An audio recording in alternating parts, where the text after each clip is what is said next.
have the Board of Trustees of the Union Independent School District. This is the public hearing and canvass of the votes from the May 6, 2023 election. And we're gonna take a moment just to look over the votes. Each one of us just need to get eyes on it. Let us know if there are any questions. We're just gonna officially take a look. And I've actually already reviewed these. These are the same that were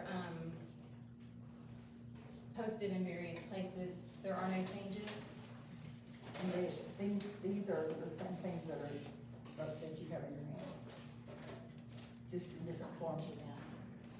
They're just in a different format. All we're gonna do is just kind of officially lay our eyes on it, and like I said, if you have a question, if you don't have a question, then we're gonna, And there is a place on the regular meeting to accept it. yes, yeah, we're gonna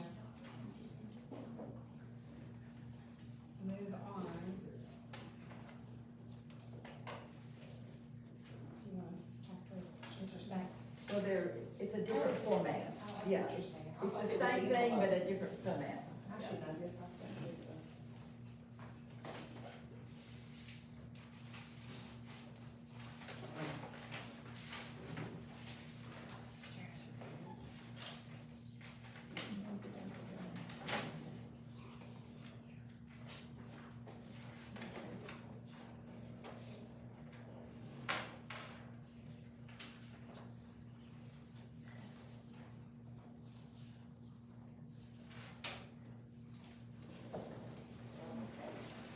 And I called you over at 7, sorry, I didn't say that, but it was at 7 o'clock exactly. Lisa, I called that at exactly 7, I didn't say it, it was 7. Well, I was Thank you. watching. I didn't hear, but I was in different thing.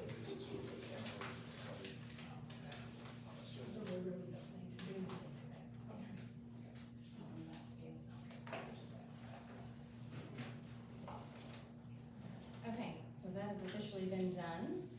Now, do we need to give it time to close out that part of the public hearing? So it's 7:03. Okay, so now we'll move to the regular meeting. So I call this meeting to order of the Board of Trustees of the Leon Independent School District. Let's say it's at 7:04 for this one, May 15th, 2023. We have a quorum. And the next thing that we're gonna do is a little bit different from what we've done before. We're gonna do the pledge. We haven't done that in a while. And so Dr. Miracle was nice enough to suggest it be student-led, and we have some lovely students here. So tonight, we're gonna have You should be master in it. Brooke Morris, Bo Morris, Bryant Morris, Ansel and Carson Hodges, and we're all gonna stand, we're facing the flag, hand over heart. Let's get them to come up here. Do you want to step Yes. a little bit forward? Get on camera. Come up here. We're gonna say both pledges. We're gonna put both pledges, We're gonna do just the, just the American. yes, just the United States pledge, so right hand over heart after you begin. Allegiance to the flag of the United States of America and to the republic for which it stands, one nation, under God, indivisible, with liberty and justice for all. Thank you. And we'll take our seats, and then Derek, I know you're not officially signed in, but that will not stop you from doing our invocation, please. Okay. Let's pray. Dear Lord, we thank you for this day, Lord. Thank you for your blessings. Thank you for all that you are, Lord, for this opportunity to gather here tonight. God, I ask that you would, God bless those that are here in each capacity that they serve in. I pray that you would guide our steps throughout the evening, thoughts, decisions. God, may we be in tune with you and your will. I pray that you would, Lord, bless the school district and all the folks that live in it. I pray that we would put you first and that we would follow your paths, Lord. In your name we pray. Amen. So I'd like to release the Morris family, please. I know you don't want to stay for the whole meeting. Selena, I don't know if you guys, you're gonna stay for the swearing in? Yes. Okay. It will take. You can Stephen. Thank you so much.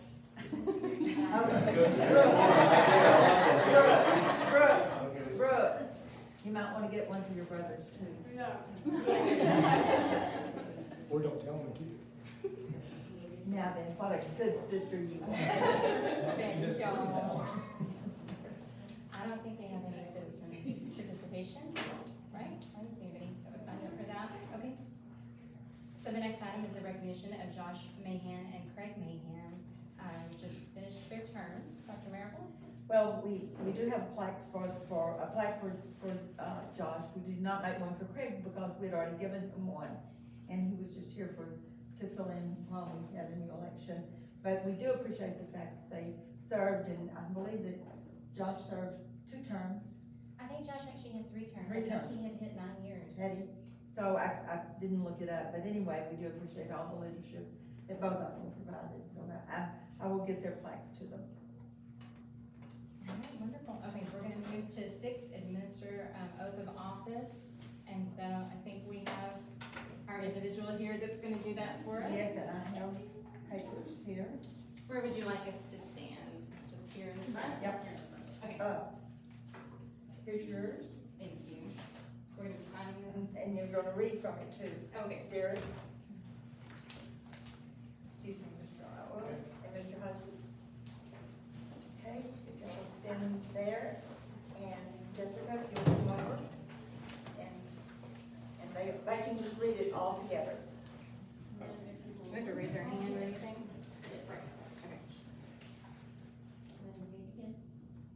I, Carrie Morris, do solemnly swear that I will faithfully execute the duties of the office of School Board Trustees for the Devion School District of the state of Texas, and will do the best of my ability to preserve, protect, and defend the Constitution and laws of the United States and of this state, so help me God.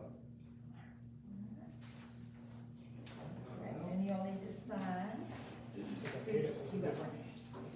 Well, there's words that we're missing from here, I just feel so in.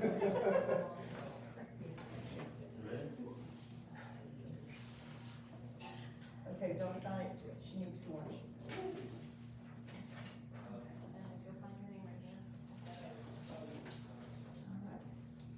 Next.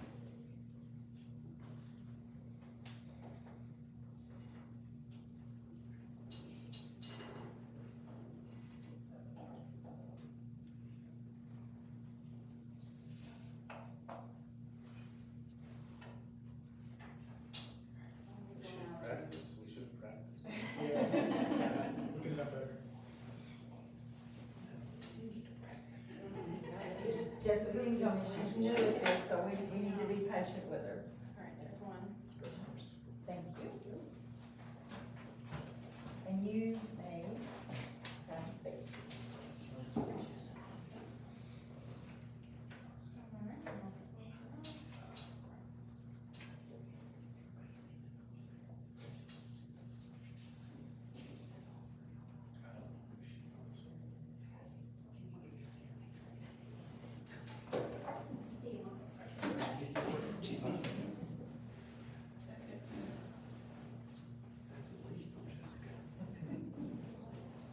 You'll never know who that was if you didn't have this. No.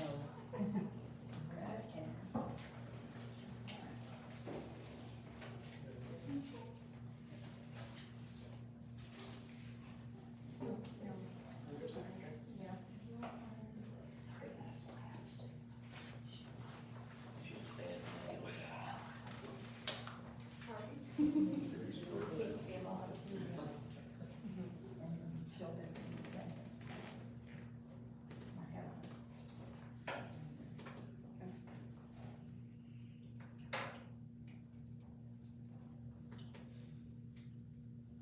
you. All right, thank you. All right, Cody and Derek, grab an open seat.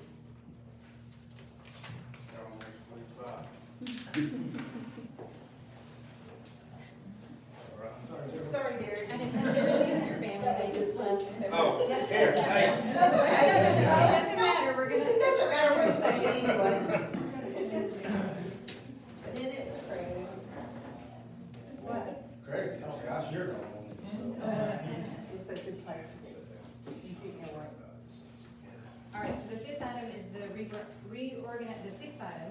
seventh item is reorganization of the board.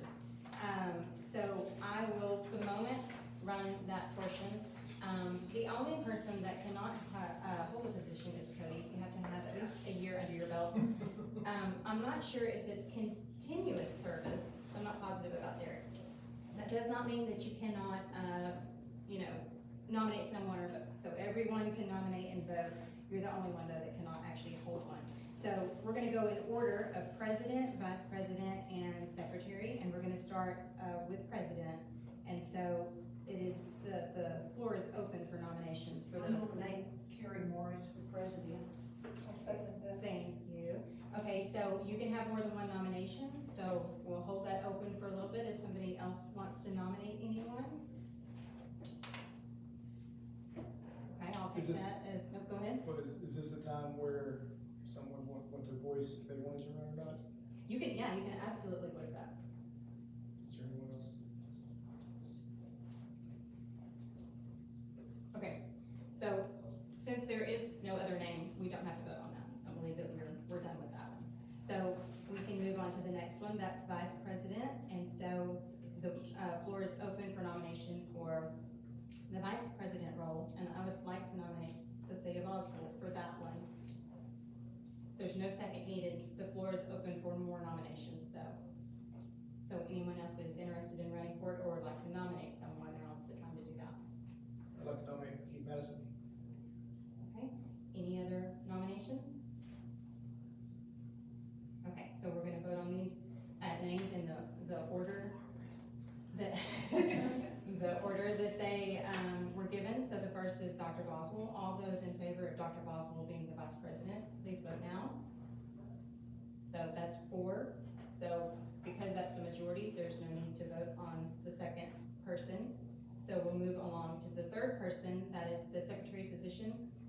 I probably should be telling you what these positions are supposed to do. I think you guys know what the president position does. The vice president covers that if the president is not present. And the secretary is in charge of signing checks. They need to be available for that responsibility. I think it happens, is it weekly? Weekly and as Sometimes, necessary. yeah. You may be called, so you need to be around for that. And then they also check to make sure that Lisa has gotten her minutes all correct. Okay, so we'll take nominations for the secretary position You're pretty close. now.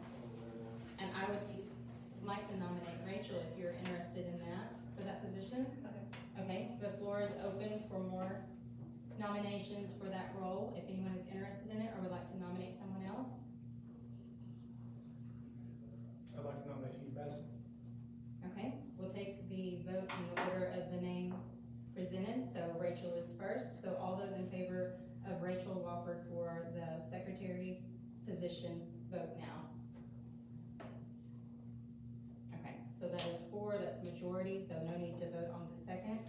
We will probably next year find a way to punish Heath further. He was very kind to fill our secretary position this last year, although I don't think he wanted to, but he did do it and he did a very good job at it. I know Dr. Merrill has said that several times. So now, would you like us to switch seats? Well, if you want to, that's fine. You're in the right seat, so y'all can. Or I guess we could swear in before we switch seats. Yes, we need to swear those officers in, and I have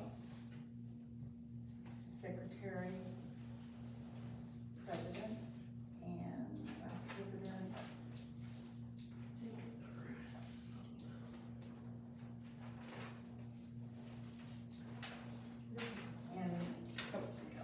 And y'all do the same thing Okay. with.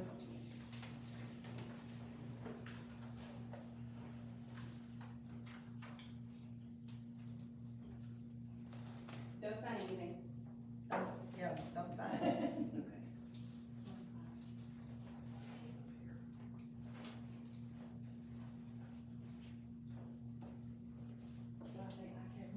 Yes. Did you say I carry Morris?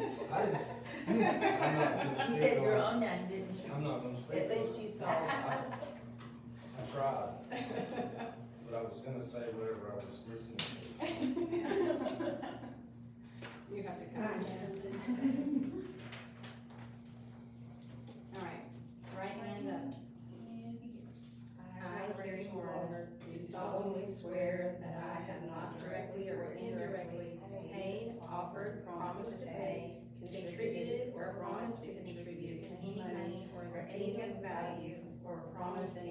of office or employment for the giving or withholding of a vote at the election at which I was elected or as a reward to secure my appointment or confirmation, whichever the case may be, so help me God. Okay.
Okay, thank you so much.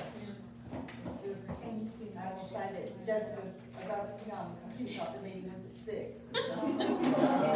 She's been here since 6. Thank you so much, Jessica. Okay, in front of each of you, there's a conflict of interest statement that I need to sign. Those of you who've been on the board before know. I'm sorry. You want to turn it over if you're pointing for me to something through? Okay. Date of active member on board, is that today's date going forward? Yeah, going forward. Okay, so So today's date, on going that forward. second page, date of active member on board is today's date.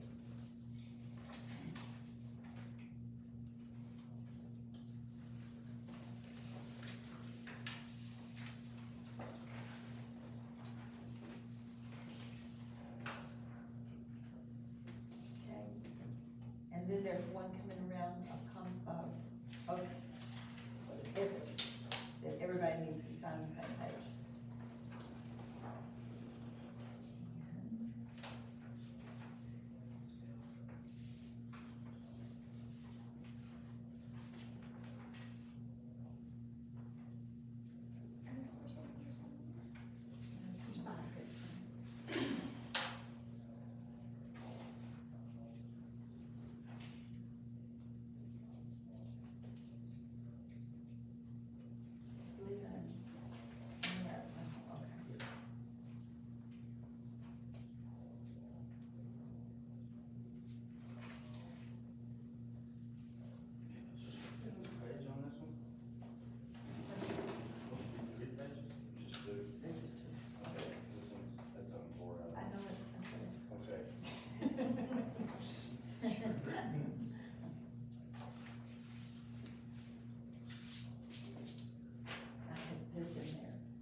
I'm gonna take your pictures.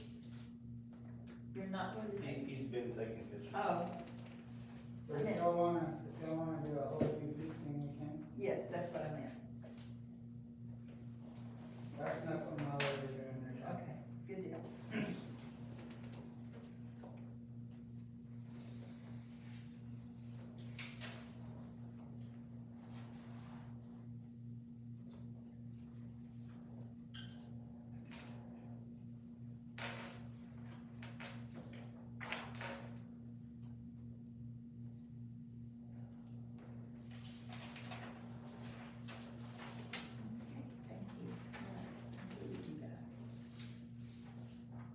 Okay, I think that completes, item 7. Are we ready to move on to the student spotlight?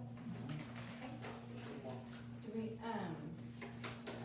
want to watch each other? Do we want to come into the, in here so we can see each other perform?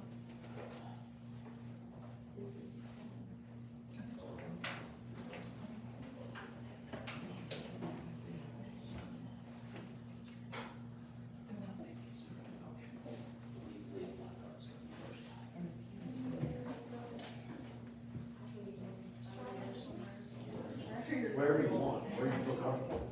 You're the boss.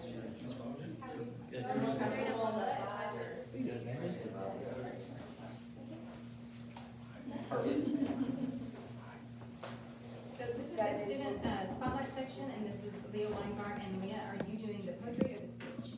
Poetry? Okay, wonderful.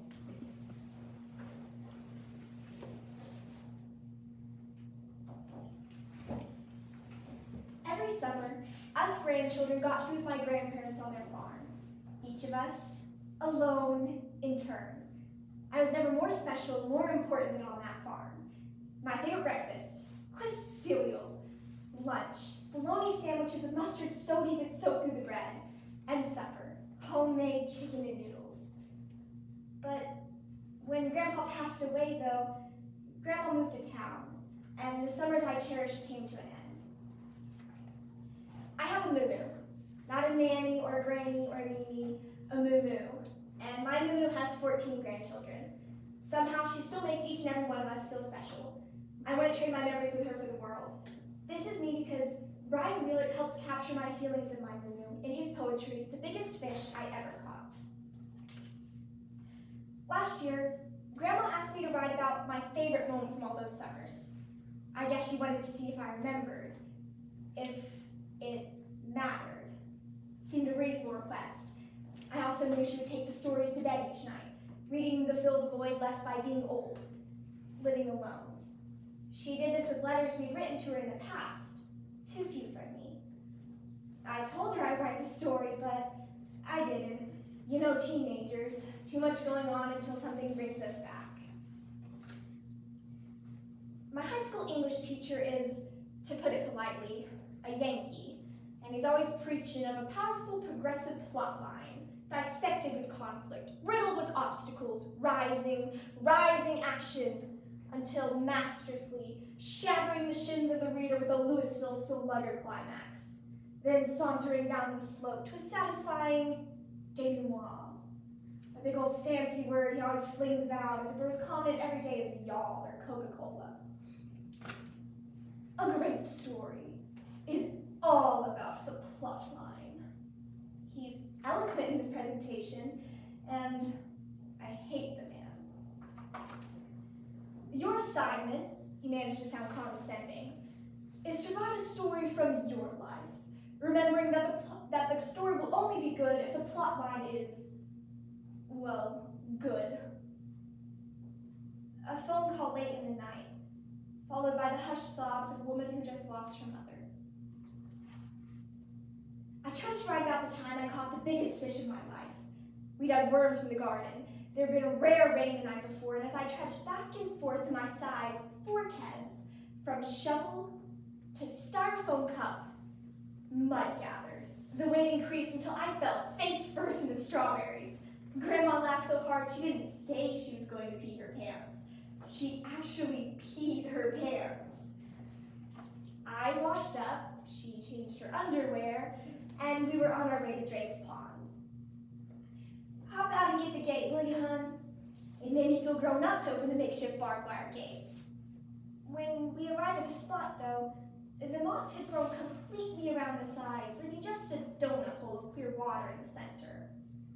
I spilled an entire bucket of minnows after pleading my case of how I was old enough to carry them. I watched in horror as every last one of them flopped to their escape. These things frustrated anyone who had to take me fishing, but Grandma never said a word about my fishing. Never said not one harsh word. We might be out of luck, hon. Can't see you getting your cast way out there. Let me try, I said, then flung with all my might, directly to the center. I didn't have time to turn and smile like Grandma, as in 1/2 of a second my bobber disappeared whole bit. I started reeling as fast as I could until the prize was 5 feet from me, a monster strewn with vegetation. A splash. Grandma pulled off her shoes and socks and made her way to the beast. Clearing away the moss, she lifted the biggest fish I ever caught. She was near crying as she waded back to shore. I could see she was so proud of me. As he handed back my paper, the ridiculously large, red encircled F actually caused me physical pain. Comments, also in red. No real plot line, devoid of rising action. No denouement. Sad. I took the story home and showed it to my mother. Through tears, she told me it was the best she'd ever heard, and asked if I wanted to read it at Grandma's funeral. I was afraid it wasn't good enough, an F and all.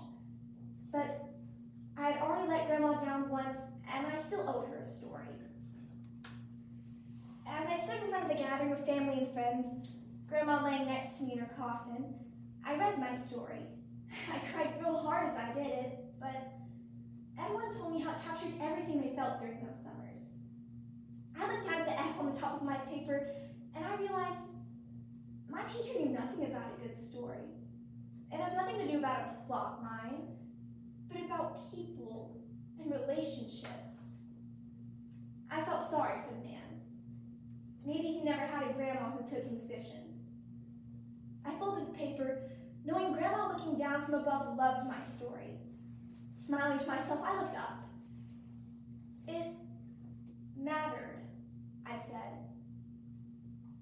You mattered.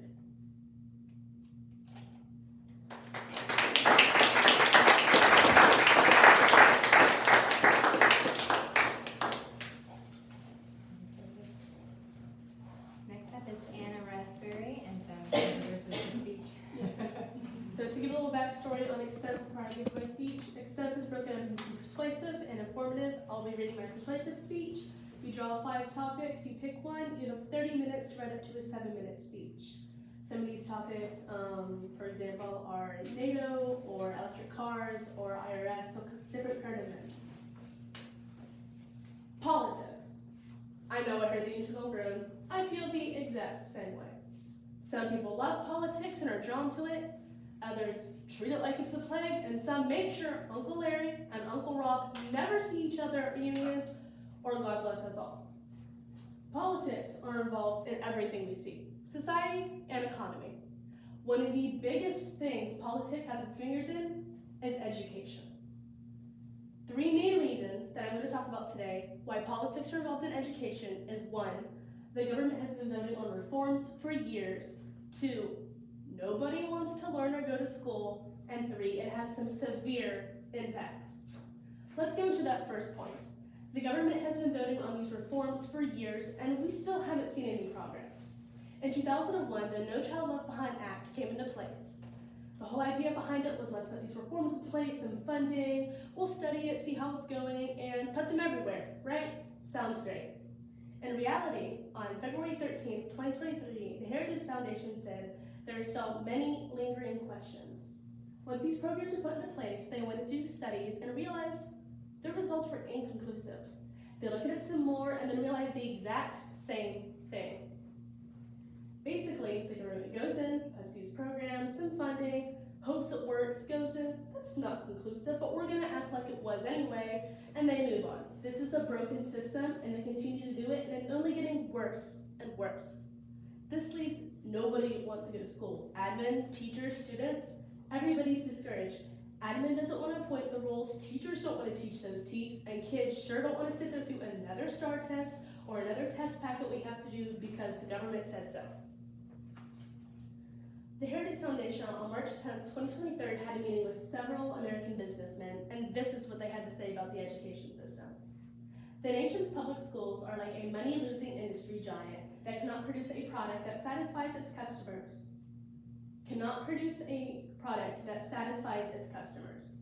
Let's go back to talk about these programs for a second again. They're supposed to sound great, right? We're helping solve all the education problems. Instead, they're only making them worse and nobody's happy. Admin, teachers, and students alike, which has some major impacts. On February 10th, 2023, Heritage Foundation said the UNESCO, or the United States Education, Scientific, and Cultural Organization, tested on literacy and everything, and they got graded an F. Let's talk about the programs one last time. They're supposed to help with all this, right? Giving great ways and plans for teachers to teach and admin to rule the school and make everything go like it's supposed to. Instead, literacy, math, and all these test scores are failing and failing in Fs. This isn't the way it's supposed to work. In conclusion, it just seems the government keeps on putting programs in place that aren't working, they aren't having conclusive results, nobody wants to go to school or learn, and bad scores keep on happening. So this is exactly why politics have too much impact on education. Thank you.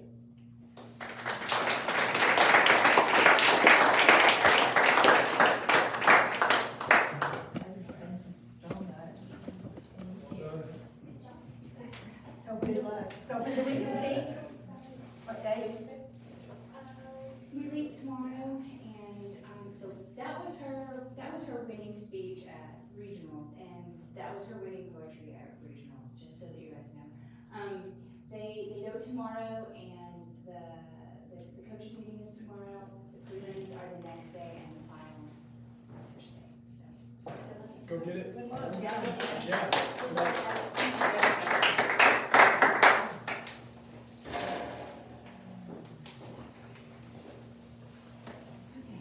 That moves us to consent agenda. Everybody wants to look over the minutes from the previous meeting.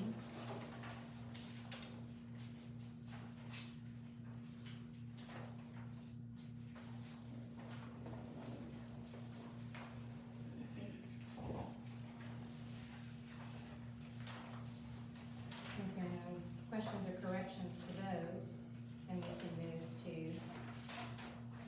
the numbers.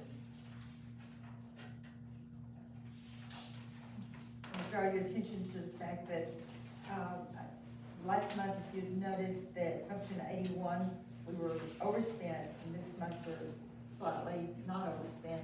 We moved some of the things that we had, funded out of that back into the grant that was approved, so, now we have $20,000 in that account.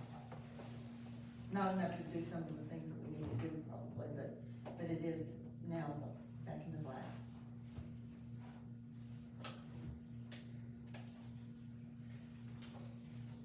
What percent of the year are we doing? I beg your pardon? What percentage of the year? Didn't figure it, but we have 4 more months, no, 5 more. May, June, July, August, 4 more. August. So we're in good shape. The way salaries are accrued throughout the year, so the salaries for those months that, the teachers get paid in the summer, but those numbers have been accrued.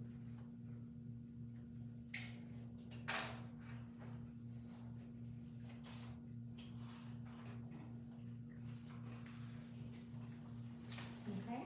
Okay, if you wanna look at tax collections, since the last, board meeting, we have collected $49,733.67 in taxes.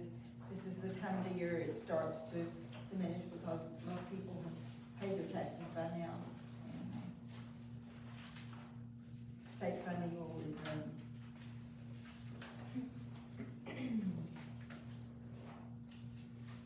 Okay. We approve this one now, don't we? Now we should review all that? Okay. for a motion to approve consent agenda as presented.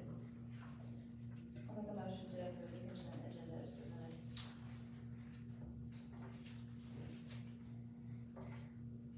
And a second. Okay, all those in favor? That was unanimous. Okay, so number 10, discussion items, campus reports and program reviews. There's not much to report. It's just that time of year. It's been a whirlwind of a month. Lots of field trips going on. We've wrapped up STAR assessment. We're busy. We've completed all of our math except just for a couple of FRAPs, so we've got to do that. We had 2 major field trips last week. All of K through 2 were gone, and then the next day, 3 to 5 were gone. So they all went different places. They were just going on the same day, so each grade will go on their own trip. Third grade goes to Safety City tomorrow with weather permitting. If not, they'll be going to movies. They have a backup plan.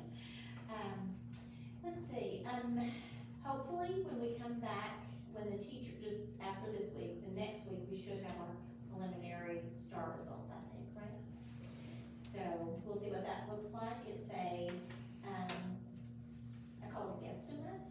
I'm assuming that they are scoring everything that was multiple choice. And so 10 points would go toward their essay they have to write. So they have there's 2 scores, so each score gives a total of 5 points, and those points are added together to come up with the 10. The other is an extended response, and that, I believe, is only worth 2 points. So the maximum points that will not be identified on those preliminary results will be the written portion. That's what I'm assuming. So they will give you a likely to pass, what's the other one? Likely to pass, likely not to pass. And, a zone of uncertainty. There were 3 different areas. So I'm assuming the zone of uncertainty is probably, depending on their estimate of your points, if you get all 12 of those points, maybe you're likely to pass. Otherwise, you fall into the other zone. So, but anyway, we'll see. It's our first time doing that, so we'll see what that looks like. But we will not know the final results until late August. So we have a long time to wait and see what those end up looking like. We'll all be anxious to find out. I really don't have anything else. We're in survival of the fittest. Kind of piggybacking off of that, May, as I like to call it, it's banquet season. We will have our last banquet tomorrow night, some scholarship banquet, which we will, out of local funds, just a quick calculation, will actually award about $150,000 in local funds. So that's fantastic. Shows a great community that Leon has here. Other reminders that we have graduation on Saturday at 8 o'clock. Saturday at 8 o'clock. We're done with school on Friday, so you guys will all, you guys are all invited at 8 o'clock. You guys will sit on the podium if you can attend. We'd love you to have you there. Some other things, we just wrapped up all of our field trips this last week. The last 2 weeks have been very busy at the high school. Between that, we were also MAPS testing, also wrapping in some senior finals were in there as well. And so it's been kind of stretched real thin with staff and covering and making sure everyone is supported. Our field trips went to Middle Times for our 10th grade, 9th grade went to the zoo, seniors went to Great Wolf Lodge, and our juniors went to Boulder Adventure. All of the kids seemed to enjoy every bit of them. The zoo actually had great weather, actually attended that one. We did have to reschedule one thing that I was kind of bummed about, which is our GT presentation night. Me and Ms. Dyson we could not find the time to get that in there just with the limited number of days left and all that's on the calendar. However, we did pivot and we recorded those presentations, and so I don't know if they've already seen if you've gotten the links, I would encourage you to watch them. I sat in on several of them, and asked some questions, and there are some pretty impressive things. Other things, we are finishing up the year strong.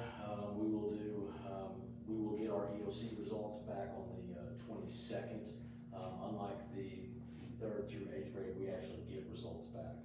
The high school, we do, because we have to have quick turnaround, because those who don't pass have to reassess, in the middle of June, towards the end of June. Between there, we have to do the accelerated learning, so, once the kids graduate out and they're gone, that next week, we'll actually do a TSI boot camp to prepare our kids for the TSI test that are just right on the cusp of passing it. We're gonna do a boot camp, reassess those. We'll also roll in some summer school credit recovery for the kids who don't pass the classes in mid-merit credit. We'll start some credit recovery with them, and then we'll also bring in House Bill 4545 with accelerated instruction, which is those 30 hours if they don't pass the in-course exam. So we can do some intervention or some accelerated instruction before they reassess. So, summer does not slow down, it just, we kind of just busy there. And then, of course, we're also working on our campus plans. We're wrapping up our needs assessment and starting our actually development of our draft plan for our campus as well to plan for the next school year. So, lots going on at high school. We'd love to, hope everyone can attend the graduation. We're excited to see these wonderful seniors go on to the next chapter of their life. At the stadium, weather provided. Absolutely. The banquets were great. I've had the pleasure of going to several of them, and I was very impressed. I was impressed with the amount of people that attended. I mean, it was crowded, which is great. That's what you want to see. So I was very impressed with that. So thank you all for hard work on that. I think Tori Faulkner is gonna present GT information for middle school. Basis Naval I don't know where y'all want. You're fine. No, I'm good. Okay, well, middle school GT is great. Our students have been introduced to different aspects with the framework Depth and Complexity. This framework consists of 11 elements represented with a set of icons. Depth and Complexity allows educators to use this schema for different grade levels and multiple content areas. I have 6th through 8th, and they're all different. So differentiation right in the middle. Our middle school students have researched multiple areas using TPSP, which is Texas Performance Standards Projects, which is a curriculum standard that allows students guided projects. Students then have the ability to add their own genuine and unique twist on the different phases of each project, progressing towards self-directed learning. Our GT students have applied details, patterns, rules, language of discipline, and the big idea, which are all part of Depth and Complexity framework, to budgeting, health and fitness, natural disasters, elements, mediation, art, culture, cuisine, and tourism, all while demonstrating thinking, communication, and research. During the holidays, this is my favorite project. During the holidays, students visited our local nursing home to ask residents about what their one wish for Christmas would be. Our GT students compiled, edited, and produced one of the sweetest Christmas videos. We were required to wear masks, and the residents were having a really hard time understanding, so I was voted to be the loudest. So in the video, you do see me a lot, but their compilation and the impact of them visiting these residents at the nursing home during Christmas was huge. We all came away very affected. Our GT program put together a Second Loved plush donation drive, and so we ended up cleaning all of the animals. Everybody did cards, so we took those back at Christmas time, and we delivered every resident a bear, an animal, a Second Loved toy with a card, and it was very sweet. We did receive a really sweet card from a couple that came to Miss Bates, and she was so excited that we came and to tell us at Christmas that her husband had just passed away, and so it was very sweet and moving, and it really impacted our students. I have brought an innovative way for you to view some of our projects during QR codes. You can just take your iPhone, scan it, and it will take you straight to the project. This is just a small synopsis of all the things we've done. Moving forward, I'm still a GT teacher, so we're gonna change up some things and how things are structured just because I've learned and adapted, and the kids and 6th through 8th are just a whole bunch of goodness, and they're all different. So we're gonna have a little bit different project endpoint, but using our Depth and Complexity and our Texas Performance Standards has been imperative to our program. So I have these. I won't pass them out. I'll leave them here for you. Thank you. Thank you. Thank you. Coach, did you have something? Yeah, We, last time we were here, I was here, we were in the middle of regional golf. We had our girls team at regionals, and they ended up finishing 6 out of 16 teams, so that was good for them. They all shot low scores, which is the goal. Later on, you get in the year, you want to do better, and they did a good job of that. We had 3 athletes go to the regional track meet in Springtown. Haley Stelter in the long jump, Tacey Weaver in the 100-meter hurdles, and Max Jones in the 400. And Max and Tacey both made finals. Max ended up getting 6, and Tacey got 7. So that was, we were excited about that. That was good for them. Lots going on right now. We're just trying to preach, finish to the kids. Seems like all year, you know, let's get them out of athletics, do this, let's do that. And now we're at the end of the year, and we're trying to work and make the most of every day. We've got coaches going all over and trying to, you know, make sure everything gets taken care of. And but it's been good. Kids are still working hard. We've got them coming up before school, after school, try to make time to see them, because like I said, if we don't get them up before or after school, then we may not see them but 2 days out of the week, and limited number of days. We're trying to get as much done as we can. We've had 7-on-7 tonight in Eastland, so we've got that going, and we'll continue that into the summer. We've got camps. Every sport this summer will have a camp, and so most of the flyers have been sent out for that already. We'll send a sheet that's got a list of all the camps and the dates, and you can register for those the day of the camp. So keep an eye out for that, and just moving right along for the summer. We'll start at 1st of June, start working out at 7 in the morning. We'll be 7 to about 8:15, and then they can go to work, go to summer school, go do whatever they need to do. So we'll be at that 4 days a week and ready to start over again. It's great. I heard the sports banquet was wonderful, so. It was that was a great, a lot of people did a lot, put a lot into it, so it was good. We were happy with it. How was the 7-on-7 this evening? I heard it was amazing last week. Oh, it was good. Yes, ma'am. Yeah, it was good. Some good things and some bad things. I try not to get too high with 7-on-7 and try not to get too low with it. It is what it is. So just go out there and get better with it. Mr. Miller? Thank y'all for came to the band concert. Hope we did well for you guys. I thought we did great. We had drum majors tryouts and color guard tryouts. We had 5 young ladies make color guard, and the whole object of starting the color guard was to add to our band and try to draw some kids that are not doing anything in school. We've got 4 young ladies that were not involved in anything. So one was one act play that has joined up to the band this year, and we're going to be on the color guard. And then our 2 drum majors this year will both be sophomore going to juniors, Laura Sperlin and Lindsay Serrard. And Lindsay will be a repeat drum major, so she'll be kind of like the head drum major, but I don't ever do a head and assistant. They both go to the same camp and they work the same. So those 2 girls are doing absolutely fabulous job. They're already working, and we picked our theme for next year. I always allow the seniors to kind of push the thematics, and we're going to play in the 60s. So we'll be producing music of the 60s next year. We hope you like it.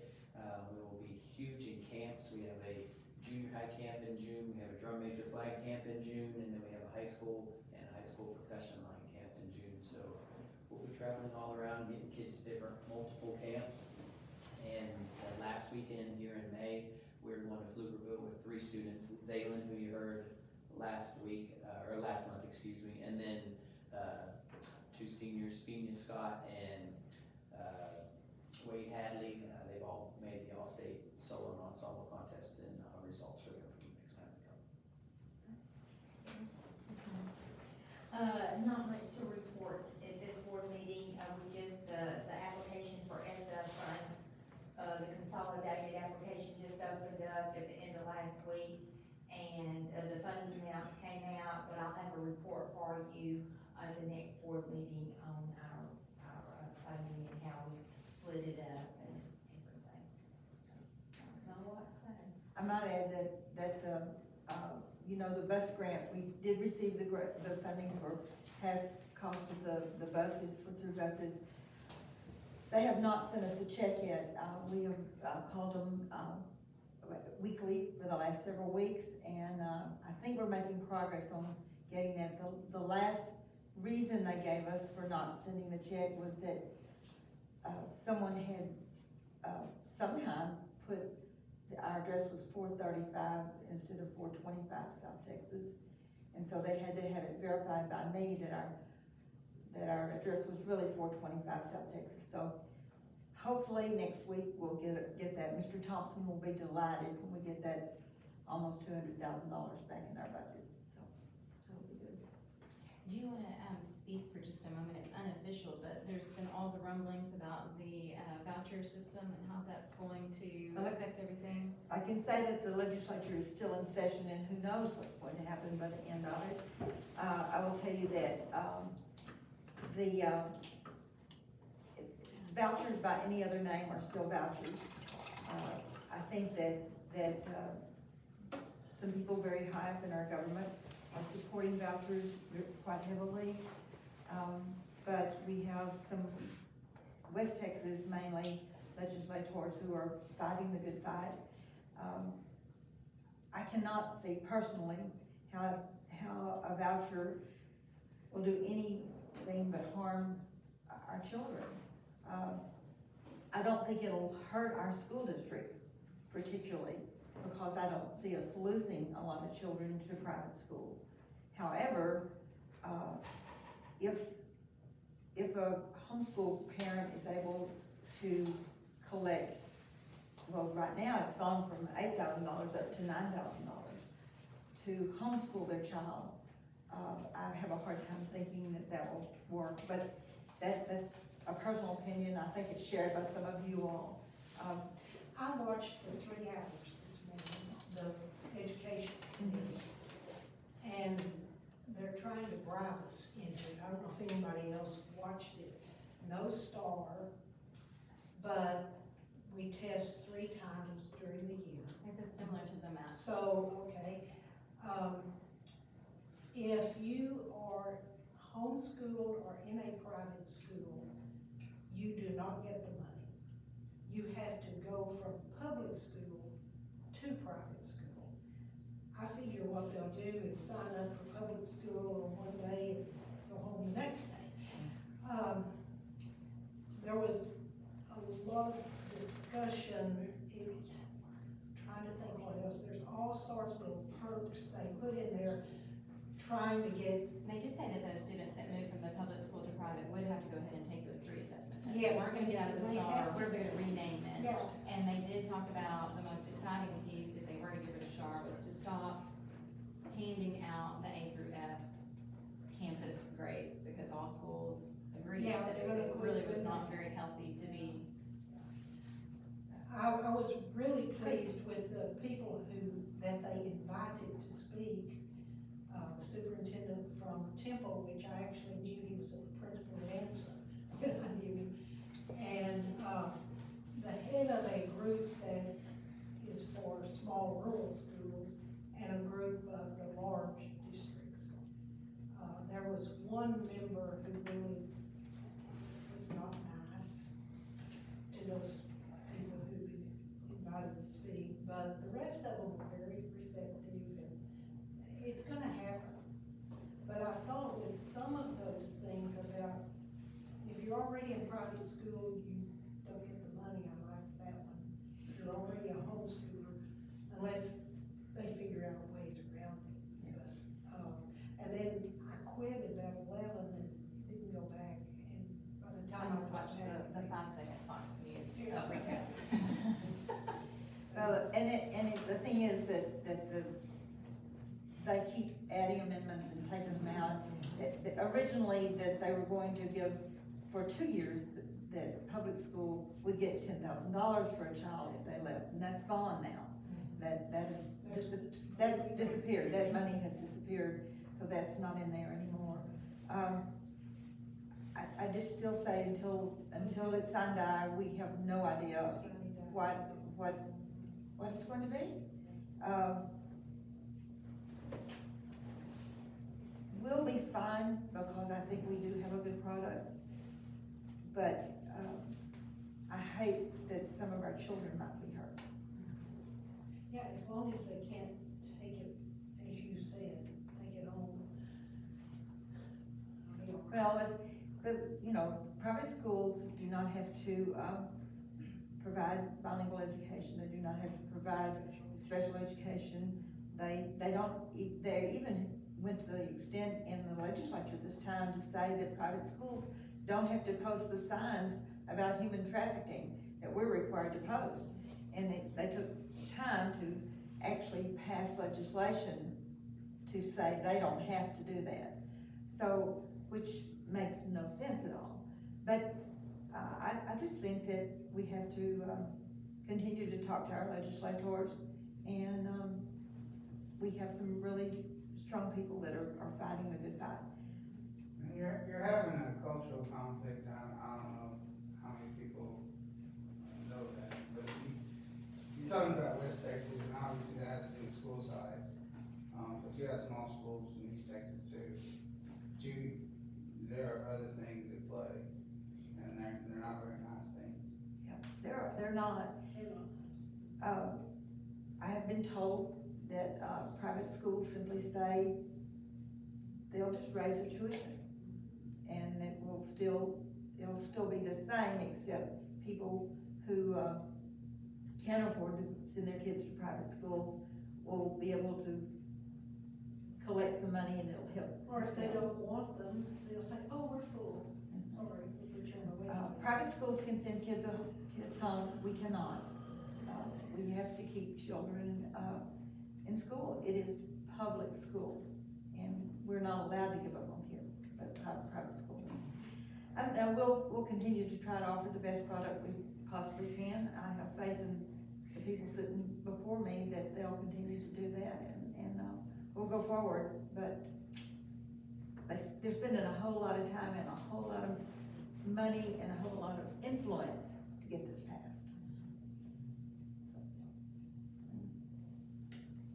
Okay. The next item, 10.2, is safety audit update. Yay. Yay, on Thursday, May 9th, for the Region 14, in conjunction with the Texas Education Association, TEA, they came and did their door pull audit here at the elementary school. And they do it, 3 things. They did an intruder detection audit, exterior door audit, and a classroom door audit, as well as checking the weekly door safety audits. We check all the doors every week. We go around, we pull doors, gates, more gates at the elementary than we do doors. But all the way around the outside, anything outside the fence, and a lot of things inside the fence. There were no corrective actions needed for any of the audits or weekly door audits, so everything is up to the standard we passed with flying colors. For all our campuses are now complete for that. As for our safety audit, we are in a 2020 to 2023, so this is the last year of the cycle. So next year, we will be up for our big safety audit. We don't know when it'll be, but usually Region 14 does that for us. So we'll be looking forward to that and trying to stay ahead of the game. Tonight before this meeting here, Heath and I and Michael Reyna walked the fire department through the high school and the elementary, and the middle school. We're gonna put the elementary on our radar on the next fire meeting, so they can stay familiar with the building without kids in it or without an emergency. We check things like where the shut-off valves are, the layout of the school, make sure we knew how to shut the electric, where to hook the water up to, talked about the knock boxes that are on the front door, etc., stuff like that, all the emergency things. And it's just a really good thing for those guys to get into the building and just be able to look around. We also talked about, in case of emergency of a lockdown, here's where the kids will most likely be at in these areas of the room, and so they knew how to get to them and where they would be. So I'm really excited that happened this second. Let me back up 1 second to campus reports. I meant to ask, for principals, how did your passing rate go with each one of your grades? Everything was good? I was hearing some rumblings about Oh, like, you mean like moving on, students? advancement to the next grade. No, I think normally it is. Mm-hmm. It just depends on the grade level. Most, I don't know. Was yours the We're same? not done yet. We still have a week school left, but So you're not sure? for right now, preliminary, we're about exactly where we expect. We'll have probably a handful that will need summer school credit recovery. But that's the opportunity for them to regain credit, so it doesn't, knock them off their graduation path. And really, there's no schedule that if they didn't pass a course, then you just double up the next year, so we remove them out of one of their electives and put back in their core courses. Can we get like those numbers in comparison to years, like so we can see look at it, do you look at it like that? Like, do you know what it would have even been for last year? I just look at the current. Yeah, I'd like to look at the past and the current, if it's possible. Is there something like that that you could do that would show, that would compare them? Sure, I can find it, I don't know what the system does in the past, I don't know if we do. I don't know. We fill out a paper, Mm-hmm. so, I mean, like, we have to fill out a paper for like retention or whatever every year, so. I just don't, wanna I touch on don't, that. I'll have to look to see if the center does back data, I don't know if it does or not, if it does, absolutely. But you're saying you don't really do retention. You put a plan in place via the summer or? High school's different than 3 through 8 is promotion. Right. High school's credit, it's based on credits, and so you either pass class, or you either earn the credit or you don't, and it's Right. by semester. Most courses, you earn half semester, accumulates the full credit. So if you don't pass a class, then you do a credit recovery, so we'll put you back in a semester of that during the summer. Typically it takes about 2 weeks, and then they redo the areas that they were low in to accumulate a grade that does composite averaging that reaches the passing mark. But if you fail multiple classes, then that could hold you back. Could, right Right. now, So- we're looking, right now, our credit recovery program you can only take 2 classes. So you'll do 2. However, if not, it takes probably 4 to 5 classes where you don't pass before it really starts impacting that graduation, depending on the class. You don't pass your English, your math, your biology, your science, social studies, that's gonna impact, because you're doubling up somewhere down the road. It's gonna trickle into your Spanish classes, your art classes, and all that you're required. But that's why we provide that opportunity. And then if they don't pass the summer school one, then we adjust their schedule to make sure, so. Can you require them to come for credit recovery? Cannot require them, but it is an opportunity, so you provide the opportunity. Do it's an they? opportunity. This is my first summer to do it here. I will tell you, years prior as an administrator, most kids take advantage of the opportunity. Because you tell them, pretty much in high school, you check the boxes. If you don't check the boxes, your graduation day moves back, and it's that simple. Well, and then I'd worry about dropout rate. Well, correct. And then if you get those students who you start looking at, the snowball has piled onto them, then Mr. Miller or I or the counselor starts having those conversations on, all right, what is a different option? Because obviously, this is not fit for you, it's not a good fit, so then we start looking at other schooling options. How can we get this child a high school diploma? By that point, if they're so far behind, you need either accelerate a program where they can clip through pretty quickly versus the standard track, which there are several options out there that are public schools that are accredited. There are several options out there that are not accredited. We talk about that with their parents, what is accredited versus not accredited. How do you move that forward? And so, if we get students like that, then we start having those conversations. Ultimate goal is to get a high school diploma for every single child that's in our school. So. Okay, thank you. 10.3, discussions for the proposals of the renovation of elementary courtyard. And as Mr. Price to be here this evening, we asked for proposals, to be turned in by 3 o'clock, is it 3 o'clock on Friday? Yes. We have one. We have a couple more that said that they just couldn't do it. Rowdy said he did not have time.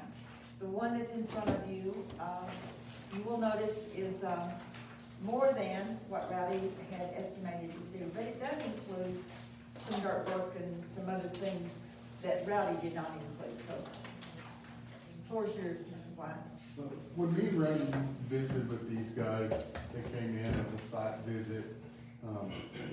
These guys have worked on school buildings and stuff in the past, so they kind of know you gotta do a 1-hour firewall and this kind of stuff. So they just looked at it as a whole and were talking back and forth with us. We talked about regrading that atrium area a little bit so we could get some drainage in there because it kind of ponds in spots. He said to get where we needed to be wall height wise, because the wall needs to hang over the concrete so it doesn't leak back up into the hallway. We needed to drop it about 3 or 4 inches, which means we have to drop that drainage pipe 3 to 4 inches, but he was gonna increase and add another drainage pipe on the other side of the sidewalk that she was wanting to go through. They figured spray foam, they figured some mechanical louvers in the hallways so that we were all kind of concerned about the heat in hallways because, you know, heating and cooling and all that. He said there was some mechanical operated louvers that you could put in there, and you could actually raise them up in the heat of the day. Heat rises, so it would vent out of those rooms, that hallway area. Later in his proposal, y'all probably flip to the last page where all the money was. There's actually a thermostat that you can put on that. It's down here, just listed as a little line item down here. They'll add 9,500 to it, but it'll actually take care of it itself. You set it on whatever temperature you want it to be at, and it opens and closes. The demolition part of it was pretty substantial. The wall construction, Rowdy seemed to think that this was a really, really good bid from somebody that has dealt with it in the past. It's just come in really, really high. The high part of it, there's 36,250 that they've got listed as overhead. They put that in there in all of their proposals. That's kind of a gray area, I guess you'd say, where they wouldn't have to get approval if they run into some other problems, if that makes sense. So, y'all all have this copy in front of you. Y'all have any questions or anything about it? No, So I'm new here, what are we doing with this? Well, And why? They asked us to come, or to get some proposals on enclosing the atrium area, the courtyard area at the elementary, because Lori's students are gonna traverse in between classes now, more than they actually do now. She's gonna departmentalize them, is that correct? Using the right terminology? You are Yeah. so fancy. So, and also. basically, they're gonna be changing class periods quite often throughout the day. This would keep them out of the weather, basically. To go to the bathroom, to get water, or to change classes. You know the part we're talking about, that second grade part. I know where it's at. Where the doors just where the doors just open outside. Yeah. It's the only part of the school that opens to the outside.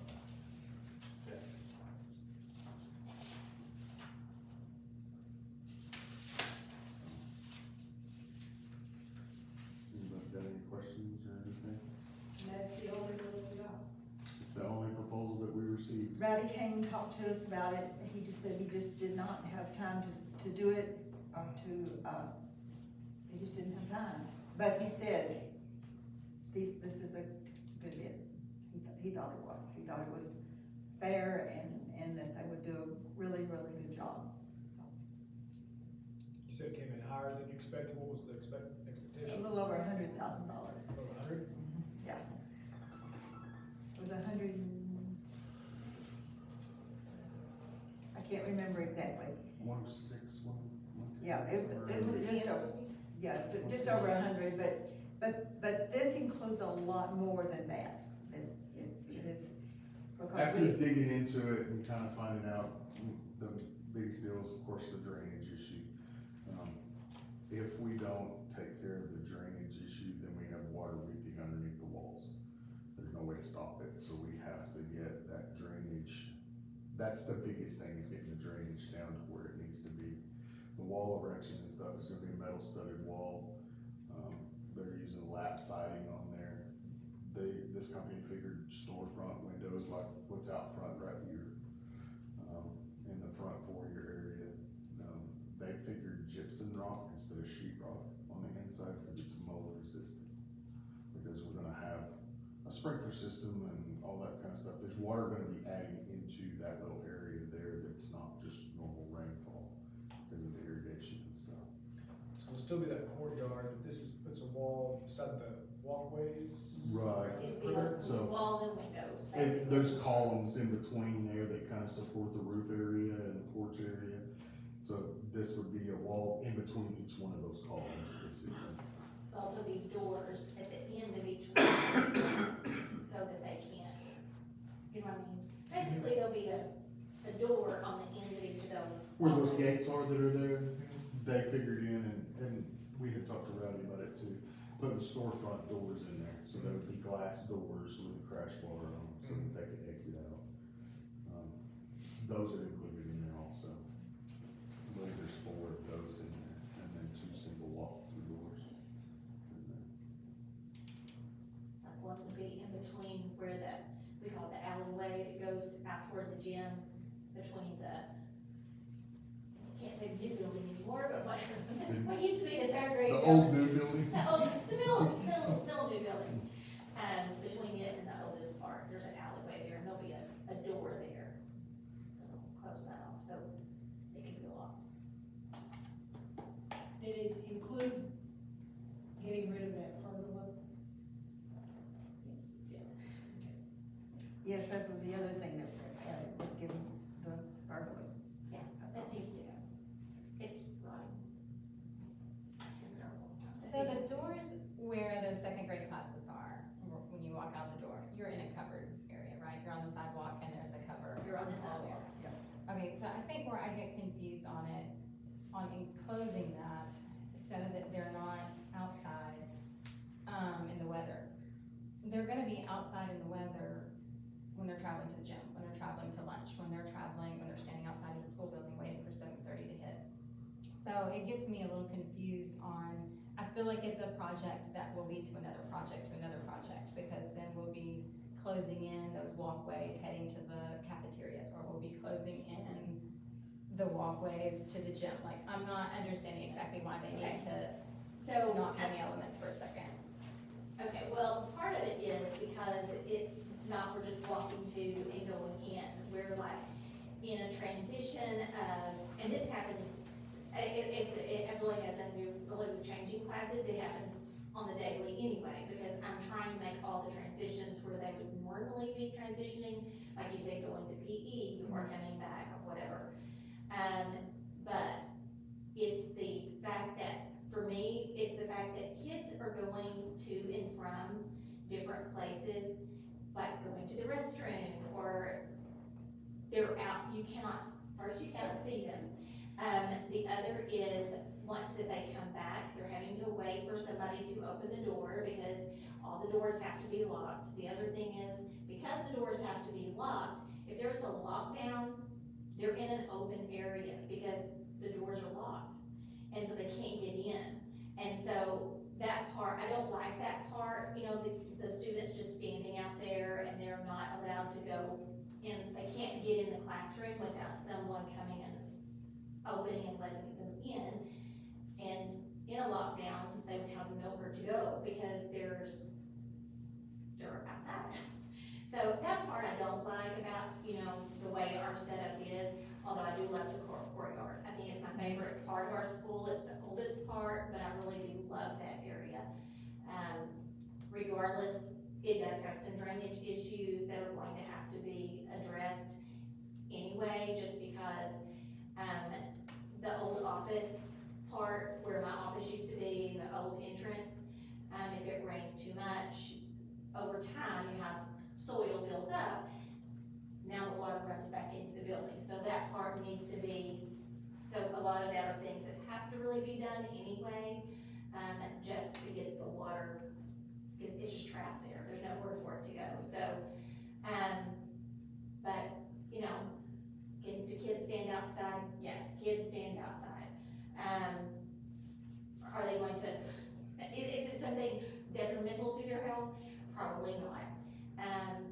It's just part of because Casey knows, she's been there, she knows how it works, and the kids just stand out there and wait till it's time to go in, and it's just the way it's always been done, but it would be nice to stand out if they could go, and they weren't just standing outside. It would be a little bit more secure, but. Yeah, I think the security part is the most, the heaviest part of what you said. That definitely makes sense. Obviously, we don't want anybody that's in a lockdown that has no place to go, it's just outside. I mean, I know we all know they're still on the campus, they're still. Right, they're still on the campus. But I understand, what you're saying, and I understand what you're saying about the drainage. I hate the price tag on this. I think that, and I don't think that's what you were expecting at all, and so, in my mind, it's a, let's go back to the drawing board and let's see, to service that, but maybe not at that cost, because I don't think that you're gonna be able to do that without any heating and air. It's gonna get steamy in there, and I don't really think that the louvers, I don't think it's gonna cover that. I think that'll be the next thing, is like, hey, we gotta get some AC in here, get some air moving. I just think it kinda needs to, that's my personal opinion. I'd like to hear more from y'all, but I think that what you're saying has to be addressed. Those are two very serious, situations, but I don't know exactly about. Mr. White, what would it cost to, take care of the drainage issue? Can we do that? I mean, does that, Lori, Mr. White, does that need to be taken care of right now? If it rains, yes. If it doesn't rain, no. Good answer.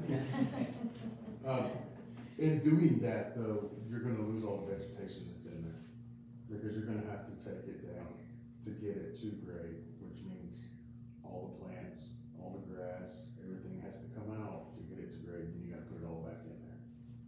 So, yes, it can be done, but One of the things is that they can't get big machinery in there, so it's a lot of handy stuff.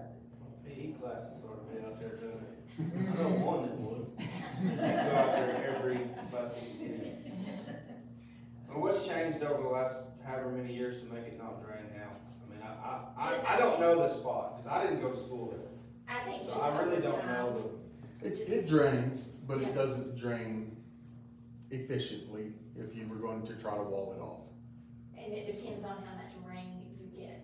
You know, if it's just a steady rain, it's usually will slowly drain.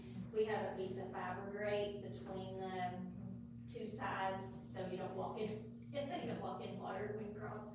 Like I said, and it's been so long, I mean, I've got to go through there maybe once or twice, and then we can't go to school anymore, so. It's been so long since I've been across there, but I really don't know. Yeah. That's just, I'm not Carrie, that's a lot of money for a wall. I also, since we don't have two other bids, I'm not comfortable with that, I'm not gonna, either. And then it is so much more expensive than what Rowdy thought it was gonna be, that it's, to me, I'm not comfortable with it. It is on here, it's on the I was gonna agenda say, later to I think vote we on. can maybe, I'm like, just saying before we're discussing it. just when we hit that point, just your options, you can let it die, and then they can kind of go back and rework it. You can table it and push it to next month and let them see if they got a couple more bids, but time is, I know, of the essence. If it's gonna be really close to get it done this summer. If it were approved tonight, they said they can do it. If it's approved at the next board meeting, it's the next summer. They just can't, and we can't have people in there working with students in classes. It would not be conducive to education. So this is one of those things that would be a summer project, but it would be this summer, or it could be next summer, and, the history of building products is that it goes up. Sorry, I'm behind on this one, but who came up with the idea? Was this their design as a solution? Or who came up with the solution is this? Me and Rowdy visited with them. Rowdy was, And decided this was the best solution? yeah, Okay. that's what Miss Walmington wanted to, was the windows and. Well, the other option was to enclose the whole thing. And you enclose the whole thing, you're just going to end up with a slab of nothing in the middle, because, I think that's part of it, just talking about that pergola. This was cut in a while back by Mr. Green and the students, right? I think they all got together and they put that in, and it's really, really nice, and that pergola was beautiful when it first came in, but it is rotting, is that correct? And so well, there's I some think issues his presented. intent when he put it in was he was going to put some vines on the side, that was gonna grow up and cover it. That didn't happen. So it just ended up but, that part needs to go regardless. The students do love that area. We like to go out there, and it makes, we do science things out there. The students read out there, so it is a fun place. So I want to keep that area. I would hate to see it. It is beautiful. It Probably used not to. another one like it. for those of you who, remember, when Mr. Green started that project, it was a pond. And his pond quickly, first of all, did not realize if you put a pond on school property, you have to fence it off. So we had to put up iron gates, and then it looked like a prison there. And it kind of took away from the whole thing, because you couldn't go in it because it had to be locked. But then, his fish quickly were eaten by the turtles that took over, and then sooner or later it became a swamp. So I filled it in with dirt, and now it's a rose garden, which is actually very pretty. It is very pretty. It's beautiful. But you do have kids that, if they're gonna change classes throughout the day, they're gonna be moving a lot. And right now, you can't go to the restroom without going outside. And they do go to the restroom more often than they do to lunch. But I agree that it would be nice to have it all under one roof. That's not gonna ever happen. I think we have a beautiful campus now. I think that the things that have been done over there have been great and have added to the whole community over there, not just our school. I would love Everyone to. that comes, if they come and visit the campus, they always say that's their favorite part. I will- It's the oldest part, but it has a lot of character. One If of you the put this things. wall up, that, you won't be able to get to that anymore. Well, that's what you can see See it. You'll- So it won't be their favorite part anymore. Well, you- It will, and that's why it has so many windows in No, it. it won't be. You put it behind the wall and it will not be The somebody's kids favorite don't part. really go out in it, but I will tell you that before I came here, a person that many of us know, was working there one evening and, as a teacher, and, everybody went home. And they did lock the gates, and she did have to climb up through the pergola onto the roof and wave at people until. Sherry Weaver's, Sherry Weaver's attention. Till somebody let her, came and got her. No, it was not me. It was not terrible, it was not terrible, but so that really does tell you also that people could climb in. I doubt seriously that would happen, but Nancy Brown did have to do that. Nancy Brown, she said. got locked in. She got locked in, and this was before cell phones, so, but anyway, it would add to our building. We do have the money to do it, if we decide to do it, but it's on the agenda for later for y'all to talk about that. If everyone's ready, we'll move to 10.4, board training opportunities. Thank you so much for all of you going to the board training the other night. We were 100% in attendance. You are all, now you all have credit, if you've been given credit, and so that's done. I sent you information about a webinar that's on Wednesday. I think it's a Wednesday. Anyway, it's on May the 24th. Is it a Wednesday? May the 24th. It's at noonish. It is free for us. I have registered for it. And I think it would be beneficial for all of us, and you get an hour and a half of training credit for it. So if you'd like to register for that, May. I don't get your emails. You didn't get it again? Nope, I took that around there and I told know. them that. I didn't get it because I was reading that and I was gonna ask you about it, but I was gonna ask later.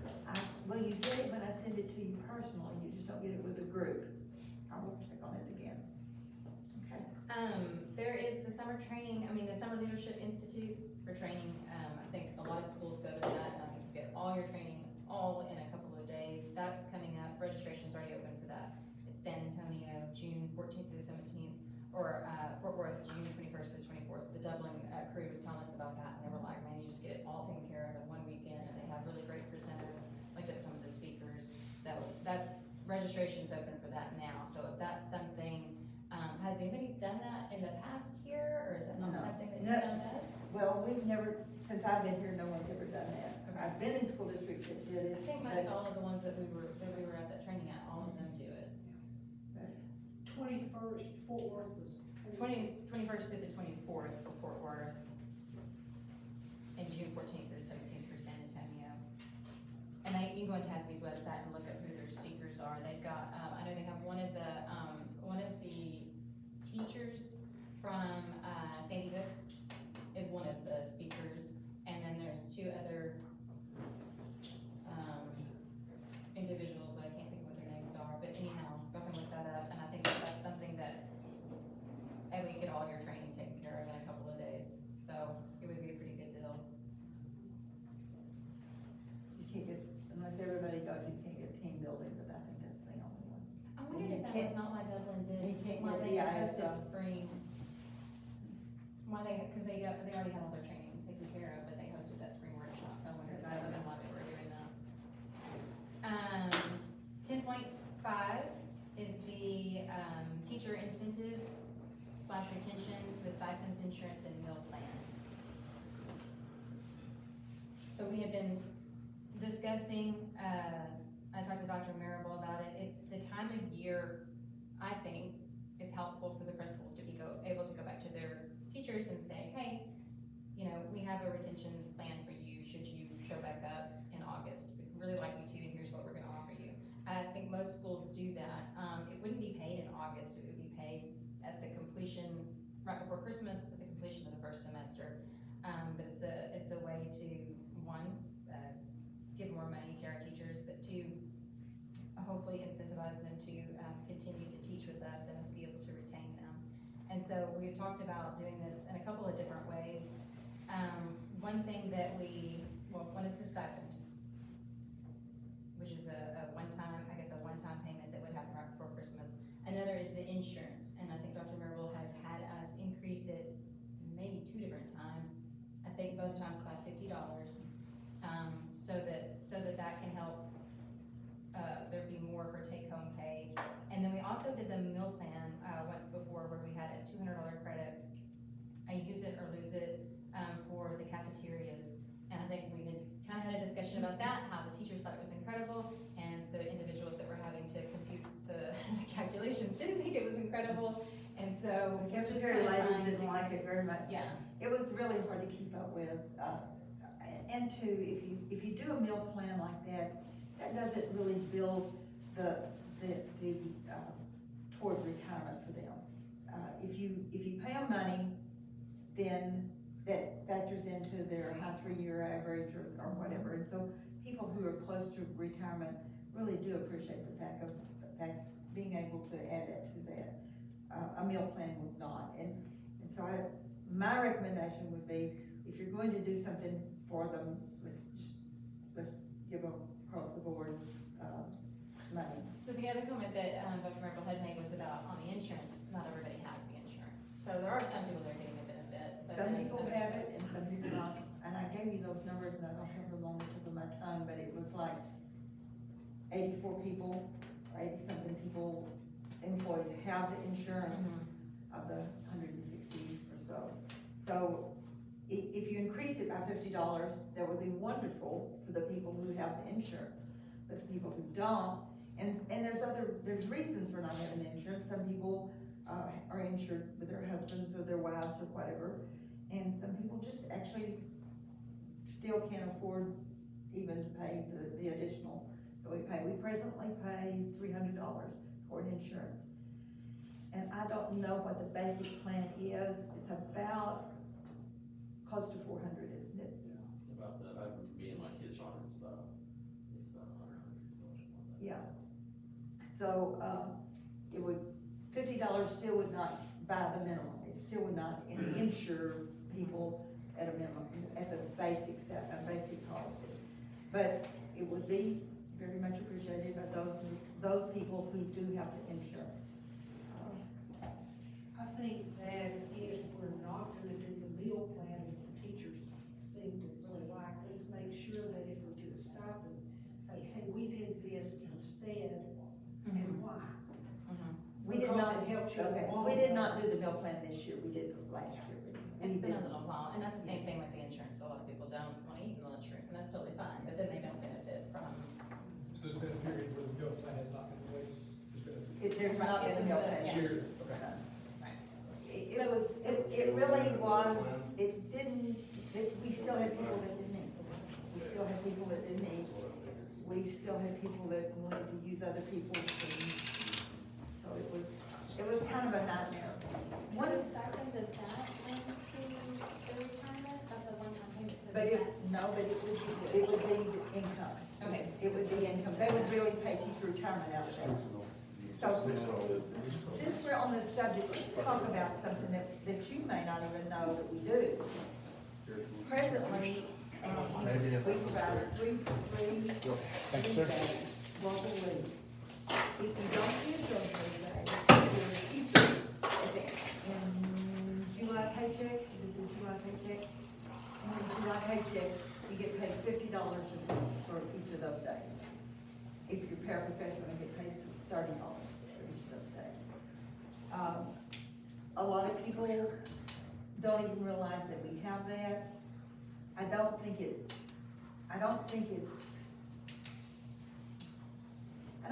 an incentive for people to be here. I've heard people say, well, I'd rather take the day off than get $50, you know. So I'm gonna use mine. So I really think that if you were gonna do something, you know, you take that out and then do something that's across the board, saying, you know, add it to their salary, add it to the one-time incentive, whatever you wanna do.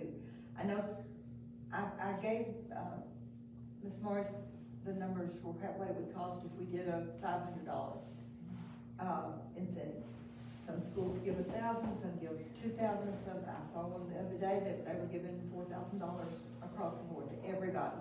Custodians, bus drivers, superintendents, whatever. Not superintendents, I don't think, but I don't know. I just said that. But I do know that some people do that. I've never been in a school district except this one that did it, and we did it one time, during COVID. We gave a 600 for everybody, and I think that was very much appreciated, and I think people realized that the district was doing it for them. I think you could do that. I think if you put it in place in December, you're going to, you know, everybody's gonna get this added, it would be a nice thing. Everybody, if we did it as an incentive to come back, they would, but any new teacher wouldn't get it. No, but they would if they came back the next year. I did it at my previous school district, and we did it December, and it was well appreciated. As a retention. As a retention process. We go back before the 19th Well- on Friday and say, oh, look, guys. Well, because So that they can be. that's when most people are spending the most amount of money, and so it's kind of a nice little gesture of thank you for your time. We piggybacked that with an extra day off, and the day off was, the staff had to agree to cover each other's classes. We gave them a day off between Thanksgiving, mid-November to the Christmas break. They got a day off to either prepare for Thanksgiving or all that. But that was, we were small, we did in-house that. But the stipend was, the retention bonus was added, and they appreciated it. So, I did see that, just on Thursday, Friday one at Del Valley Schools, which is close to San Antonio, isn't it? Starting their teachers, training teachers at $58,000 a year. We started at 40. That is another thing to think about. We don't know what the legislature is going to do about the, and we won't know until the end of May. I feel like there's going to be some kind of salary increase, but I don't know what it will be. So whatever we do, whatever you all do tonight, should be on top of what we're expecting. So if everybody gets a salary increase, then it seems like retention's really nice, but what if we just gave everybody Merry Christmas money, you know? But it can't be a bonus. Call it whatever we want. Just like vouchers, call it whatever you want. Yeah. Okay, the numbers that, Dr. Miracle gave, we presently have 84 employees who participate in the insurance. the cost would be, so this is for the $50 increase, the cost would be $50,400. We presently have 61 teachers and a retention stipend of 500 would be $31,500. We have 139 full-time employees and that same retention stipend would be $69,500.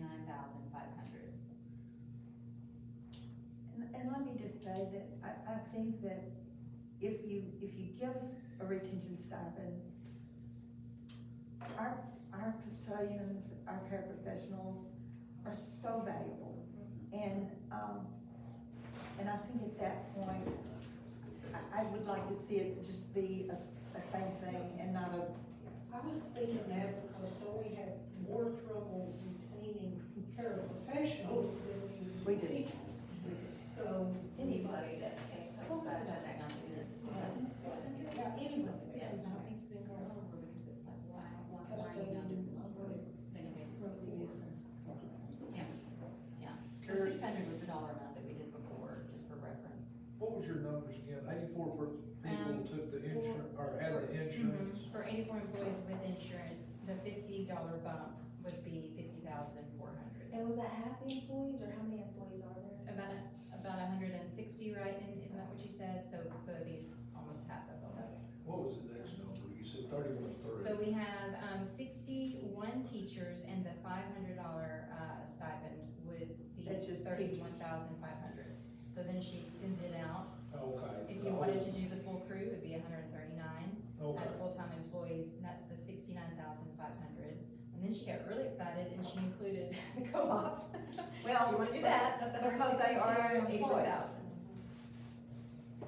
And like you said, the 500 was just a round number to start with, but since we did the 600 before, and I mean, you can add it together however you want to. So like the 3 days leave, so that's $150, that we were talking about almost on the 3-day leave. You can put it together however. And I will tell you, that is also a bookkeeping nightmare to go back in and see who's been whatever, So you would essentially just take that away and then add the 150 on top of whatever the number is that we came up with, and that'd be a lot cleaner. It would be. I think everyone would realize it. Because by the time you pay teacher retirement and income tax out of $150, they just think it may be a typo. So I think that we're gonna vote on this later, but I think we seem to be mostly in agreement that the stipend is the better way to go. It's that kind of, instead of messing with insurance or a meal plan, it's that kind of. So then we're looking for a number here a little bit. Well, and I think that's an appropriate thing to wait and then see what the legislature does about salaries. Because they're going to do something, I feel sure that they'll address it some way. And next month I'll say, was I ever wrong? But anyway. Okay, so we'll hit that here in a little bit. 10.6 is the discussion of summer projects. Ms. Morris has asked me to talk about that. So I put in your packet a list of things that David and his crew did back in February. So if you see some check marks on this, you'll see that some of these things we've done as we go along. They spent a few days going around and they went all over the district. This needs to be done, this needs to be done, this needs to be done. And so, this is where we are on it. How do you typically do your summer projects, like as far as just general upkeep, like painting and things like that? Are you able to kind of knock a lot of that out without messing with us, and that's why we haven't really seen this before? Okay, so there's a lot on here that you already are gonna do, and you don't need us to say anything about it. But The painting of the gym that you asked about was already on the list. yeah, that one is starting to freak me out just a little bit. It's getting worse and worse. But the $250,000 that you took out and put it back into fund balance was what we use that for in the summer. That's our project. That's the project money, that's our upkeep project money, stuff that we do, so.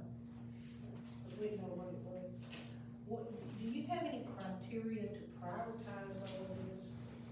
We're just actually taking it case by case, is this something we can get done in a couple of days? We're not affecting students, stuff like that. That's why you'll see some of this stuff at the stadium has been tended to. We did that during state testing, Mhm. because we couldn't do it around the campuses. They didn't want us beating and banging, Right. making noises and stuff like that. So a lot of this, the baseball clubhouse, Mhm. it was done when we didn't need to be on campus. Okay. So a lot of that stuff, we just kind of pick and choose. But for summer, Summertime, this will be our summertime list also. but how do you know what really needs, how do you How do you prioritize? Prioritize? We I talked guess- about it, we talked with the principals, we talked with people. If you notice the softball field fencing and curbing, we did that last year at the baseball field, and it needs to be done at the softball field. We did the lights at the baseball field last year, remember? I brought that number to y'all to relight the softball field and the football field, and y'all said, no. No, we didn't. We said, hold on a second. Well, you had, I've held on a long time. So those are the things that we need to do, and, And I know you and I had a conversation that Coach Marowitz is wanting to do some very necessary painting at the, I guess is that, what are those, both of those buildings considered field houses? Or no, what are those called? Those two buildings are side by side. We store track stuff in the one on the south, I guess it would be the old weight room on the south end right there. And then the other one is the field house where we have the seventh graders dress, so. Yeah, I think that during the football season, definitely had several people during football games, you know, there's that beautiful view looking over there, and they're like, hey, what are y'all gonna do about that wall over there? And I'm like, well, I don't know. So Dr. Miracle and I were having a conversation, and she said Coach Marwitz has lots of plans for that area, so that, I'm sure that's a summer project on the list. if we have the money to do it.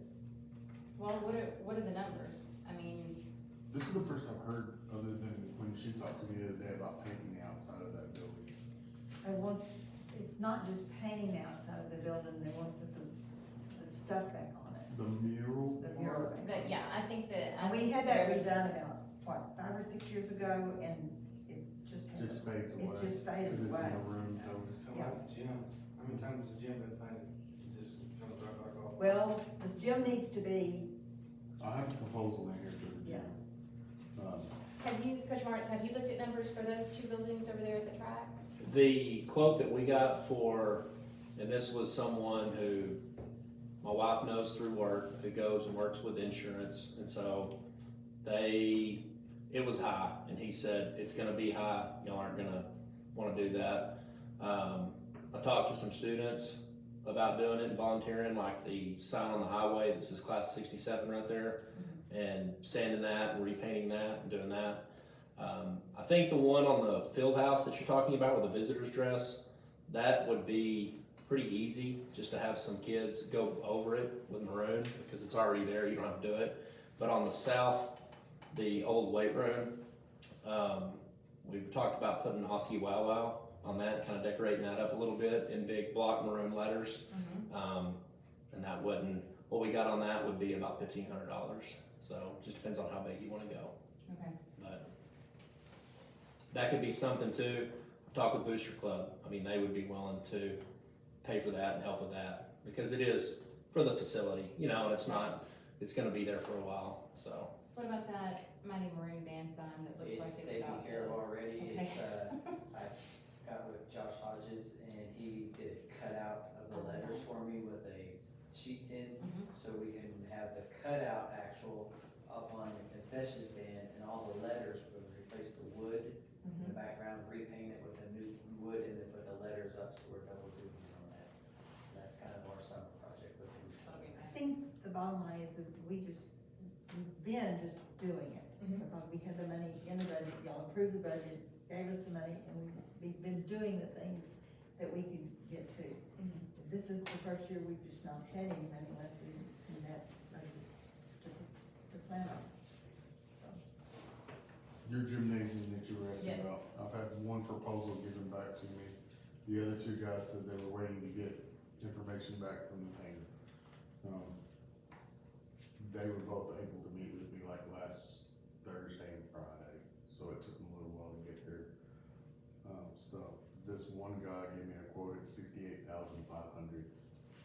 So that's the outside. the power wash, the ceiling, I guess, of whatever's doing that black leak, and then, well, to me, that gym has to be done. I don't know if you guys have, well, I'm sure you've all been by it. And that's just one obvious. proposal, but Yeah. the other guy gave me a pretty much a roundabout text message. It Mhm. wasn't a quote, but he said 68 to 70,000, somewhere in there, so. Just exterior of the old high school gym. Yes. And it's turning loose. The old high school gym, I'm talking about the new gym. No, it's, Oh, well, he's calling it the old high school Okay. gym, but it's The the new one. gym Yeah. for the high school. Yeah, the high school. Because they refer to the old gym now as the middle school gym. Okay. Well, I guess, I mean, looking at this to-do list, it's huge, and I don't know how to pick it apart, and I don't know how to approve anything without numbers. And so I'm not really sure how to go forward with that. I mean, we obviously have to get a lot of this done, but we can't do everything. I mean, that's very clear. Well, the way we work that list is what we don't get done this year, because I only have 3 guys Right. plus me. Right. So what I don't get through this year rolls over to next year, because it still needs to be repaired. Mm-hmm. So, But do you just start at the first of the list and go through? I don't understand how you. Well, that's why we have a maintenance director, they do it for what needs to be done the most right then. And yeah, they we get just do it. together as a team and say, okay, what can we knock out this week? And I think what we're we look at the asking is, list. which piece is it that we're supposed to approve, and what's the dollar amount that goes Yeah, with it? I exactly. mean, Well, I you don't know how wouldn't, we- you wouldn't normally approve it. You approve It's part the of my budget. maintenance budget. You approve the maintenance budget, Mhm. and then he uses the maintenance budget. Okay, so we're to do it. talking about special projects, we're talking about this painting, we're talking about fixing the outside of the gym, that's what we're referring to, and that's not part of the maintenance budget, is it? Yeah, that's what we've been using it for. Okay, and you've ran out of the maintenance budget, is that what you're saying? When we Y'all took it back from us. You're talking about the capital outlay? You took $250,000 out of the maintenance budget and put it back into fund balance. The 81 budget, the buildings and construction and improvement, that's that 250,000. Okay, when did we take that out? Beginning When you of approved the this budget. year. It was, I thought it was, When we asked for the $50,000 reduction, is that what we're talking about? Are you talking about in August? What are you talking about? I don't know. When you approved the budget in August, you moved $250,000 into fund balance. Did we not It ask for a normally- $50,000 reduction and we were told no? Am I It missing was, something? it was there? normally 500,000 and it's now 250,000. Yeah, Mhm. because we moved it. Oh, that's what you're referring to, it was a reduction to 250, because there is still 250 there. Because that's It was not not. building But and there's not construction. now and because Right. we spent it. Yeah, but it's somewhere. It's in the general It's in fund. the, Yeah, it didn't go anywhere. it's in It the didn't go fund anywhere. balance, It's so here. that's where it was moved to, it's in fund balance. It's not been spent, but I don't have access to it because it's in the general fund. Okay, I think we're still back to the same comment. The specific projects we need to know and the dollar amount associated with them, we'll have to have a specific dollar amount to be able to prove anything to move it out of fund balance, right? No, you can just move it back into the maintenance budget, and we can use it. Just pick a random amount. No, how about the $250,000 you move back and trust us to spend it frugally like we always do? So what all would that cover on this list? I mean, what gets left out? Nothing gets left out, we do it as we can. You're going to approve another budget in August. It just, A lot of this is maintenance work, but your repainting of the parking lot sign, it's on here. It's on my list to get done. So it's, as the guys get time, but in the summertime, the last 2 or 3 years that I've been here, we've been remodeling buildings. Yeah. And redoing entrances and big construction projects. Over there at the elementary, we redid the baby rooms. You have to do that in phases. And so they had don't we need to- had- I haven't had time to do any maintenance, so I have to get back into, we gotta clean air filters, we gotta clean this, we in gotta do the that. past, Plus, we have to mow the grass and everything yeah. else that goes If on. we're not comfortable with approving 250, can we approve a portion for this month and then next, we can begin? And we can do it any way we want to, absolutely. So are there enough people in the maintenance department? Really? I mean, is that an issue? If you can't get the projects done because you're doing other things, is there there enough people? Do we have enough personnel? I can always use more personnel. Well, I mean, like, all these things go unattended, they can't get done, and then. Well, a lot of this is general maintenance, not the softball field stuff that's on here. That was once, okay? Mason didn't really touch on that when y'all did the remodel of the fields and stuff, but he was wanting new batting cages. I don't know if y'all looked at batting cages, And I but think somebody said, is the metal coming down? The metal at the back of the softball field, is that coming down? the metal, That whole back wall that's, well, it's been painted about 10 times, so it needs to come off in real sheet metal that's dyed the right color to be put back on. So, now with the crew that I have, those kind of projects we can handle. We order the tin, we cut it, we put it on. I don't have to just job that stuff out. So, there again, I mean, there's a lot of stuff that happens around here that we do not go out for bid on.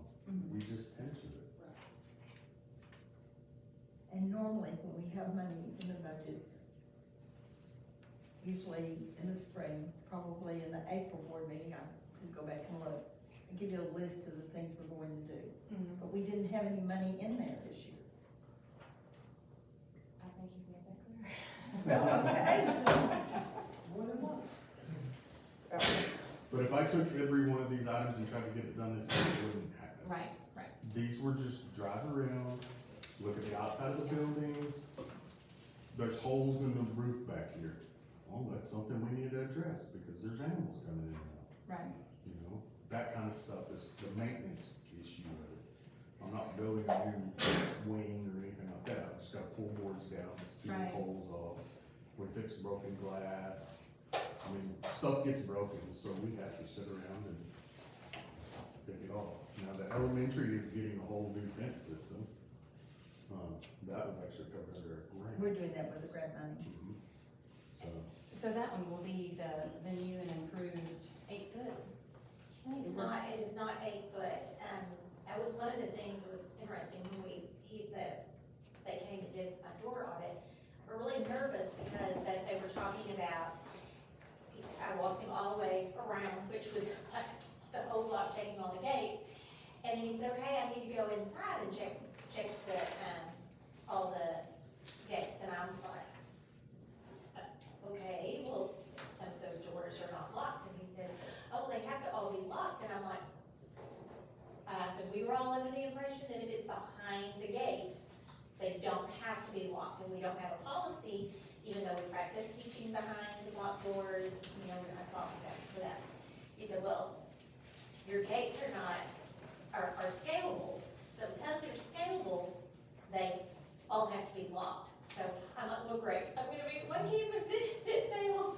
And I said, that's really hard to do when TEA didn't come out with that until after school started. I said, we're just, we couldn't, can't take down all the fences and put new ones in the middle of the school year. He was very, very nice, and, because he started walking up there towards the second grade, and hold on, I'm like, we can't lock those doors or kids can't get in.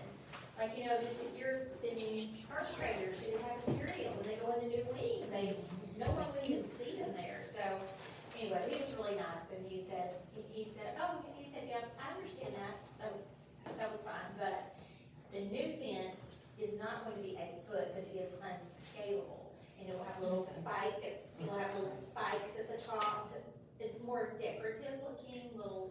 So is that your choices, like it either has to be 8 feet or it's got to be unscalable? And when did that come into play? Was that like? It was after school started. After we've already had all of our staff fields and. Yes, after we upgraded all the fences. Okay. But anyway, yeah, evidently chain link is scalable, unless it's over 8 foot. But they can put their toes in it.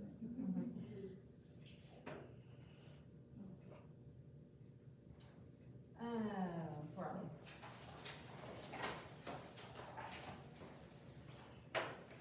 All right, so let's move to 10.7, discuss a date for a board workshop. So a workshop would be a board meeting, but there would be nothing to vote on. And so it's just a date that the board gets together, the public is of course invited, And you would just go over whatever we build on that agenda. We can talk about anything that we want to. It's a little bit more, not that this is formal, but a little bit more informal, and we can kind of get our ideas together about what it is that we're trying to do, or if somebody has questions and they would like to, get further answers on them. And so, if everyone is, willing to participate in the workshop, and I know it's hard to get everybody together for those. But the dates that I thought might work, since we are used to getting together on Mondays, is, and hopefully if we could do it before, in between the May and the June meetings. The June meeting, I think, is on, the 19th. And so the Mondays in June are the 12th and the 5th. Do you have anything on either one of those dates that would keep you from doing that, or is there something on the calendar that would be a problem for those? I don't have my calendar in here, but Okay, I can't do the 12. okay. Could do the 5th. And we can always, I don't know if everybody was looking at that and kind of had dates with those, but, We won't be here. No, wait, I can't do it. okay. We can push it to July, and then if there's dates that we can't do, that might be. To May 29th. That's Memorial Day. Oh, Yeah. never mind.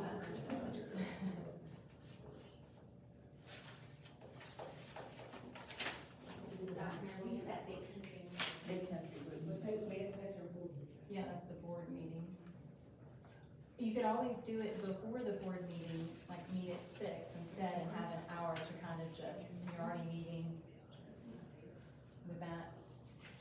Would that work for you all to be? And that's not something that y'all have to be present for. You're more than welcome to be, but nothing's voted on. There's no, minutes to take or anything else.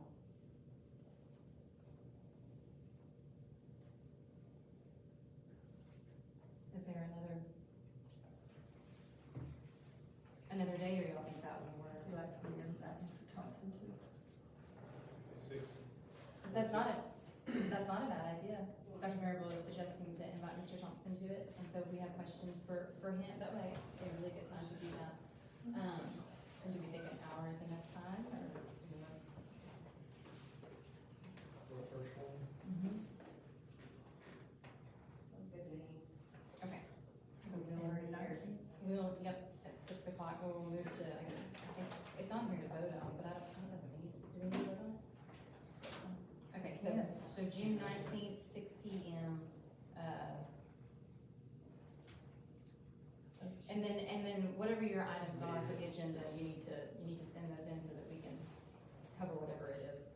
We'll just kind of build that, we'll just kind of build that, or to Dr. Marble, either one. The legislature will be finished maybe by then, if they don't call it a special session. I'm gonna bet on special session. Hopefully not. Okay, so let's move to action items. 11.1, consideration and approval of donations and gifts to the district.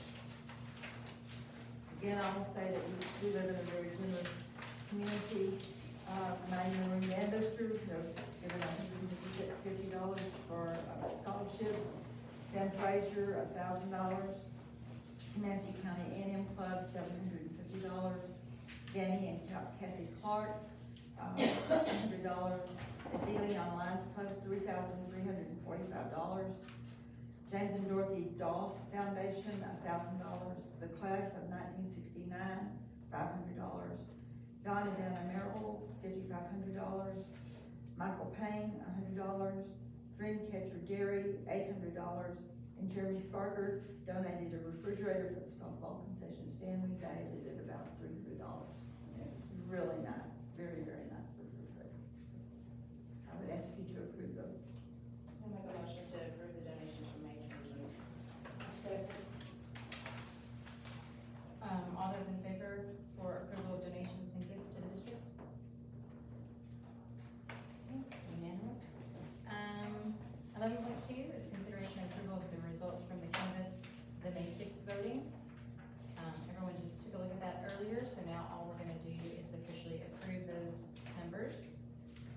Do we have a motion for approval? I'll make a motion to approve, the canvas as presented. Go ahead, faster.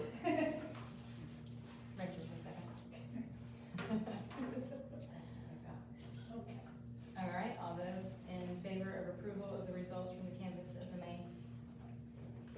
election. Did you vote? Okay, no, they're all sworn in, so they can all You're vote. in. So it's unanimous. You're in now. I hope you approve it. Okay, 11.3 is the consideration and approval of the elementary courtyard renovation.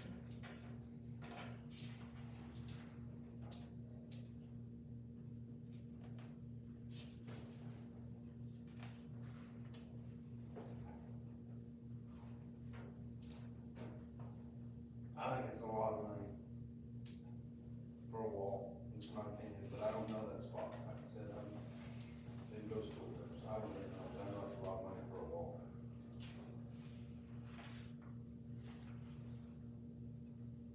I'd like to see if there's another solution for safety, number one, and just if there is another more affordable option.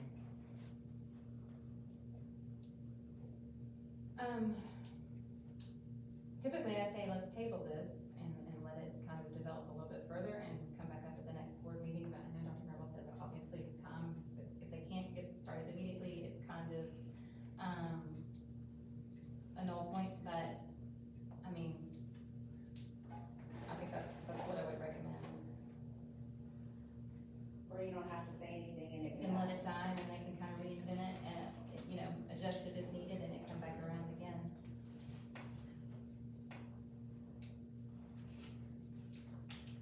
So, if someone's gonna make a motion, now's your time. And if not, it's gonna die for lack of a motion. Okay, I think it's died. So 11.4 is the consideration and approval to grant the superintendent the authority to approve professional contracts from May 16th until August 31st.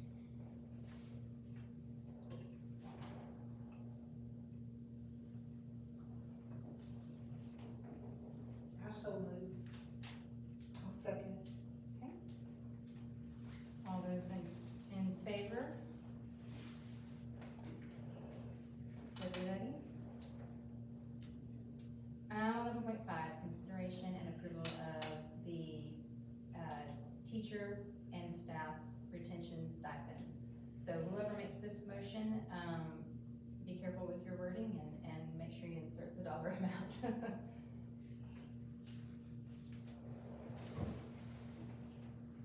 So we've done this 600 a year ago as a one-time retention stipend. We didn't do anything this past year. Is there a reason why we couldn't table this and find out what the state's gonna do that won't mess up our budget? My only comment on that, I mean, we can obviously do whatever we want to, but my only comment is that it would be nice for the principals to be able to go back to their staff before the year ends and say, hey. So that's the.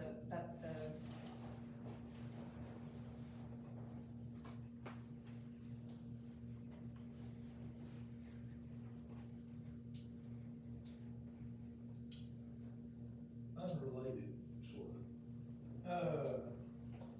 What is new insurance rates? Are they going up like everything else? Well, I talked to the insurance people actually on Friday. We do not even know who our carrier will be next year because the one we've had this year has been so horrible. I have told them that, they've got to find somebody else. So we're looking at other options. We're in a co-op with Region 14, and they're looking at other companies to, handle us next year. The one we had this year was not who we thought we were going to have, and they changed in the summer, and a lot of teachers are not happy.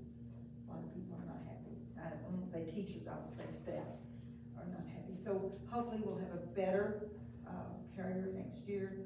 I do have someone coming in to talk to us individually that's not associated with the co-op next week.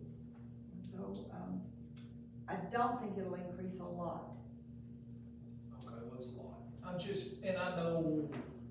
I don't know. I'd really be afraid to say it increased last year, if you'll recall. Correct. So, Well, and it's not been a good plan this year. no, I know that, and see how to word part of my reason for asking if insurance, and I'm gonna just throw numbers out there because I've got nothing to base it on. If it's gonna go up $300 a person, which is astronomical, I don't expect it to, but we need to counter that stipend to assist. I actually think we can wait on this one. I know that Ms. Morrison was wanting to tell people ahead of time, but I think we could wait on this until after we know what the insurance is. Well, I'd like to know, personally, I'd like more information, just because there's so many factors that's involved in this. I agree. I like the idea of the stipend, and y'all all know me, I'm not gonna vote for it anyway. You're going to abstain. I'm gonna abstain. But I'm all about paying the teachers to teach our angels. Well, they need as much money as we can get them to teach our angels. and I'm all for keeping the good qualified teachers that we've got. I mean, if we can pay them a stipend, a retention bonus to say, hey, if you'll come back next year, we'll give you X. I'm all for that, but I feel like we need to have some more information, figure out what insurance rates are, figure out some of this other information, and that way we can word it to compensate for, possibly for the rise, or the difference. Oh, you actually skipped down the insurance. No, I know. It's the next I one. know, well, but. But he's saying.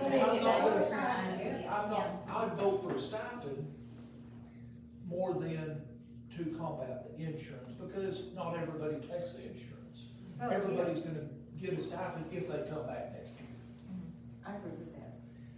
So could you start with something now and then based on the rates, potentially next month or the next month, offer more if it was?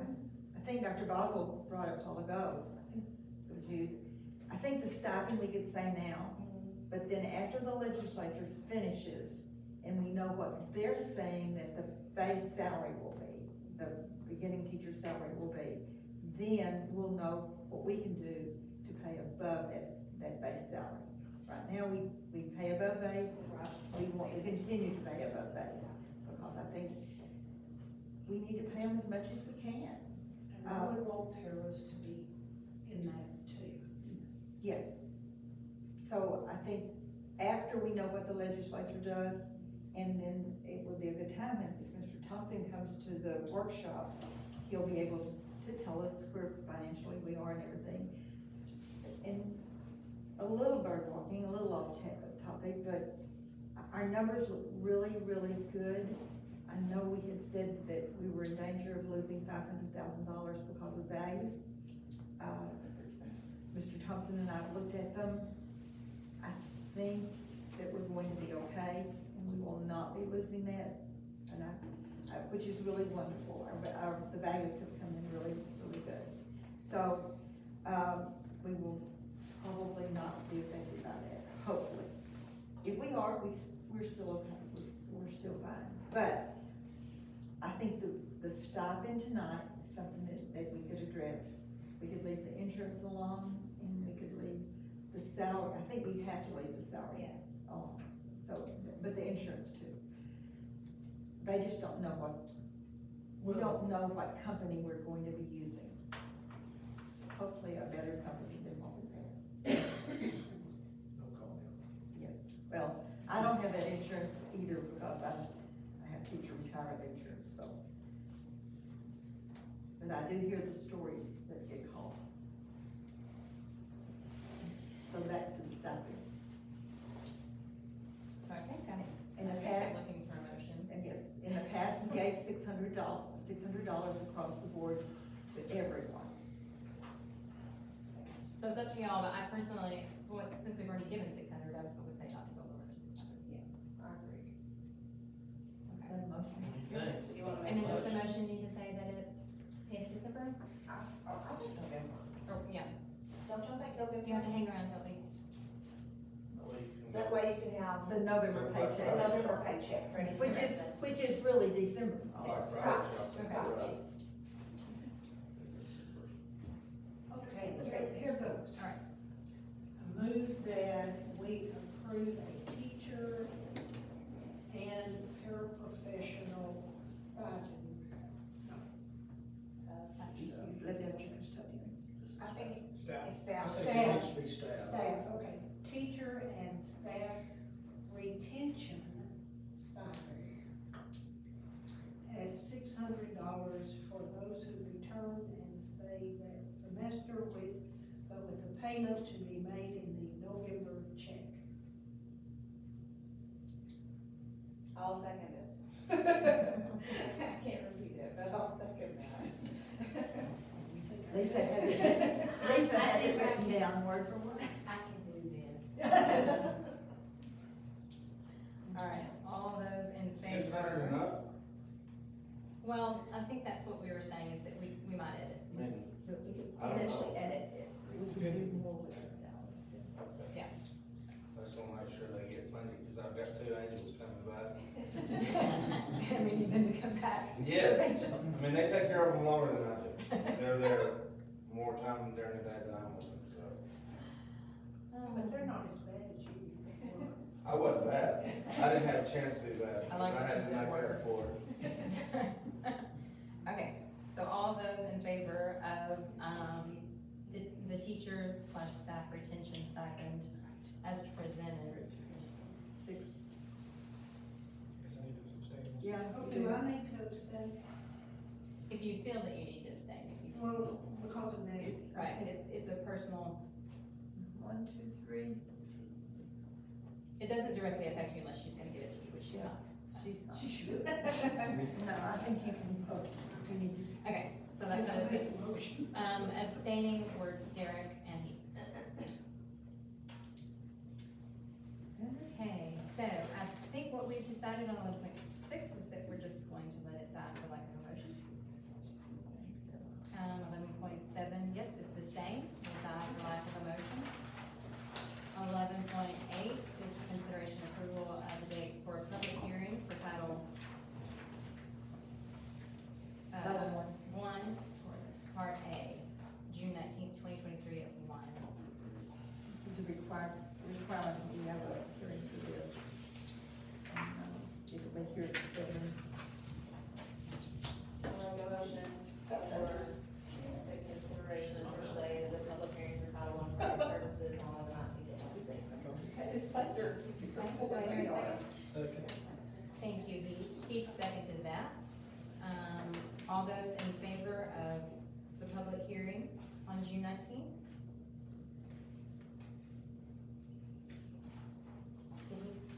Did you vote?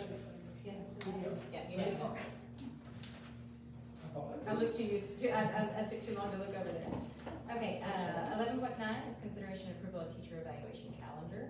It's a formality that we do it every year, just to ensure that our teachers don't get evaluated on the day before a holiday or whatever, so they know. Yeah. That's in there if everybody got. Okay. We confirm it all. Make a motion to approve the teacher evaluation calendar. Second. Heath is the second. Throw it at me. All, I knew you didn't like me. all those in favor of the teacher evaluation calendar? Unanimous. 11.10 is consideration and approval of a, hold on. Wait a second. You can vote on that one. Wait a second. Y'all just decided to do it. Wait just a second here, hold on. What happened to, This one,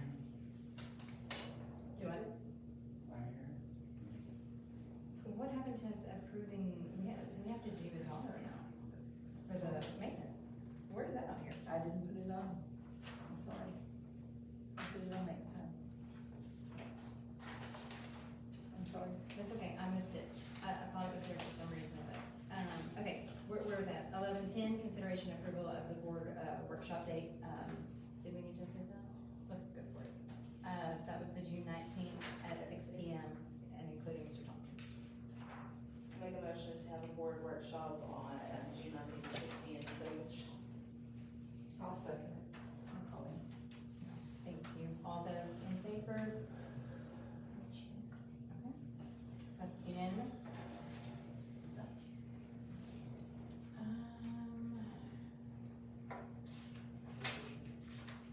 Is there any?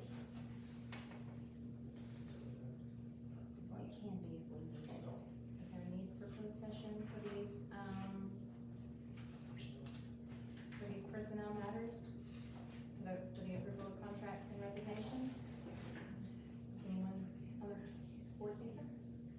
Okay. So we'll move to 12 personnel. 12.1 is the consideration and approval of professional contracts for Jennifer Hobson, Pamela Holmes, and Stacy Aguero. There is a letter from Amber covering both Ms. Hobson and Ms. Holmes, and then Stacy Aguero's letter is from. There's just one for Is that the Ms. co-op? Thompson. The other two are co-op. Okay, so Stacy's is from Craig Hopper. Okay. So looking for a motion on that one. I'll make a motion to approve the professional contracts for Jennifer Hobson, Pamela Holmes, and Stacy Guerrero. I'll second it. Okay, Terrell's the second. All those in favor of approval of professional contracts? It's unanimous. And then 12.2 is acknowledging resignations from Tammy Lane, Courtney Dow, and Chris Smith.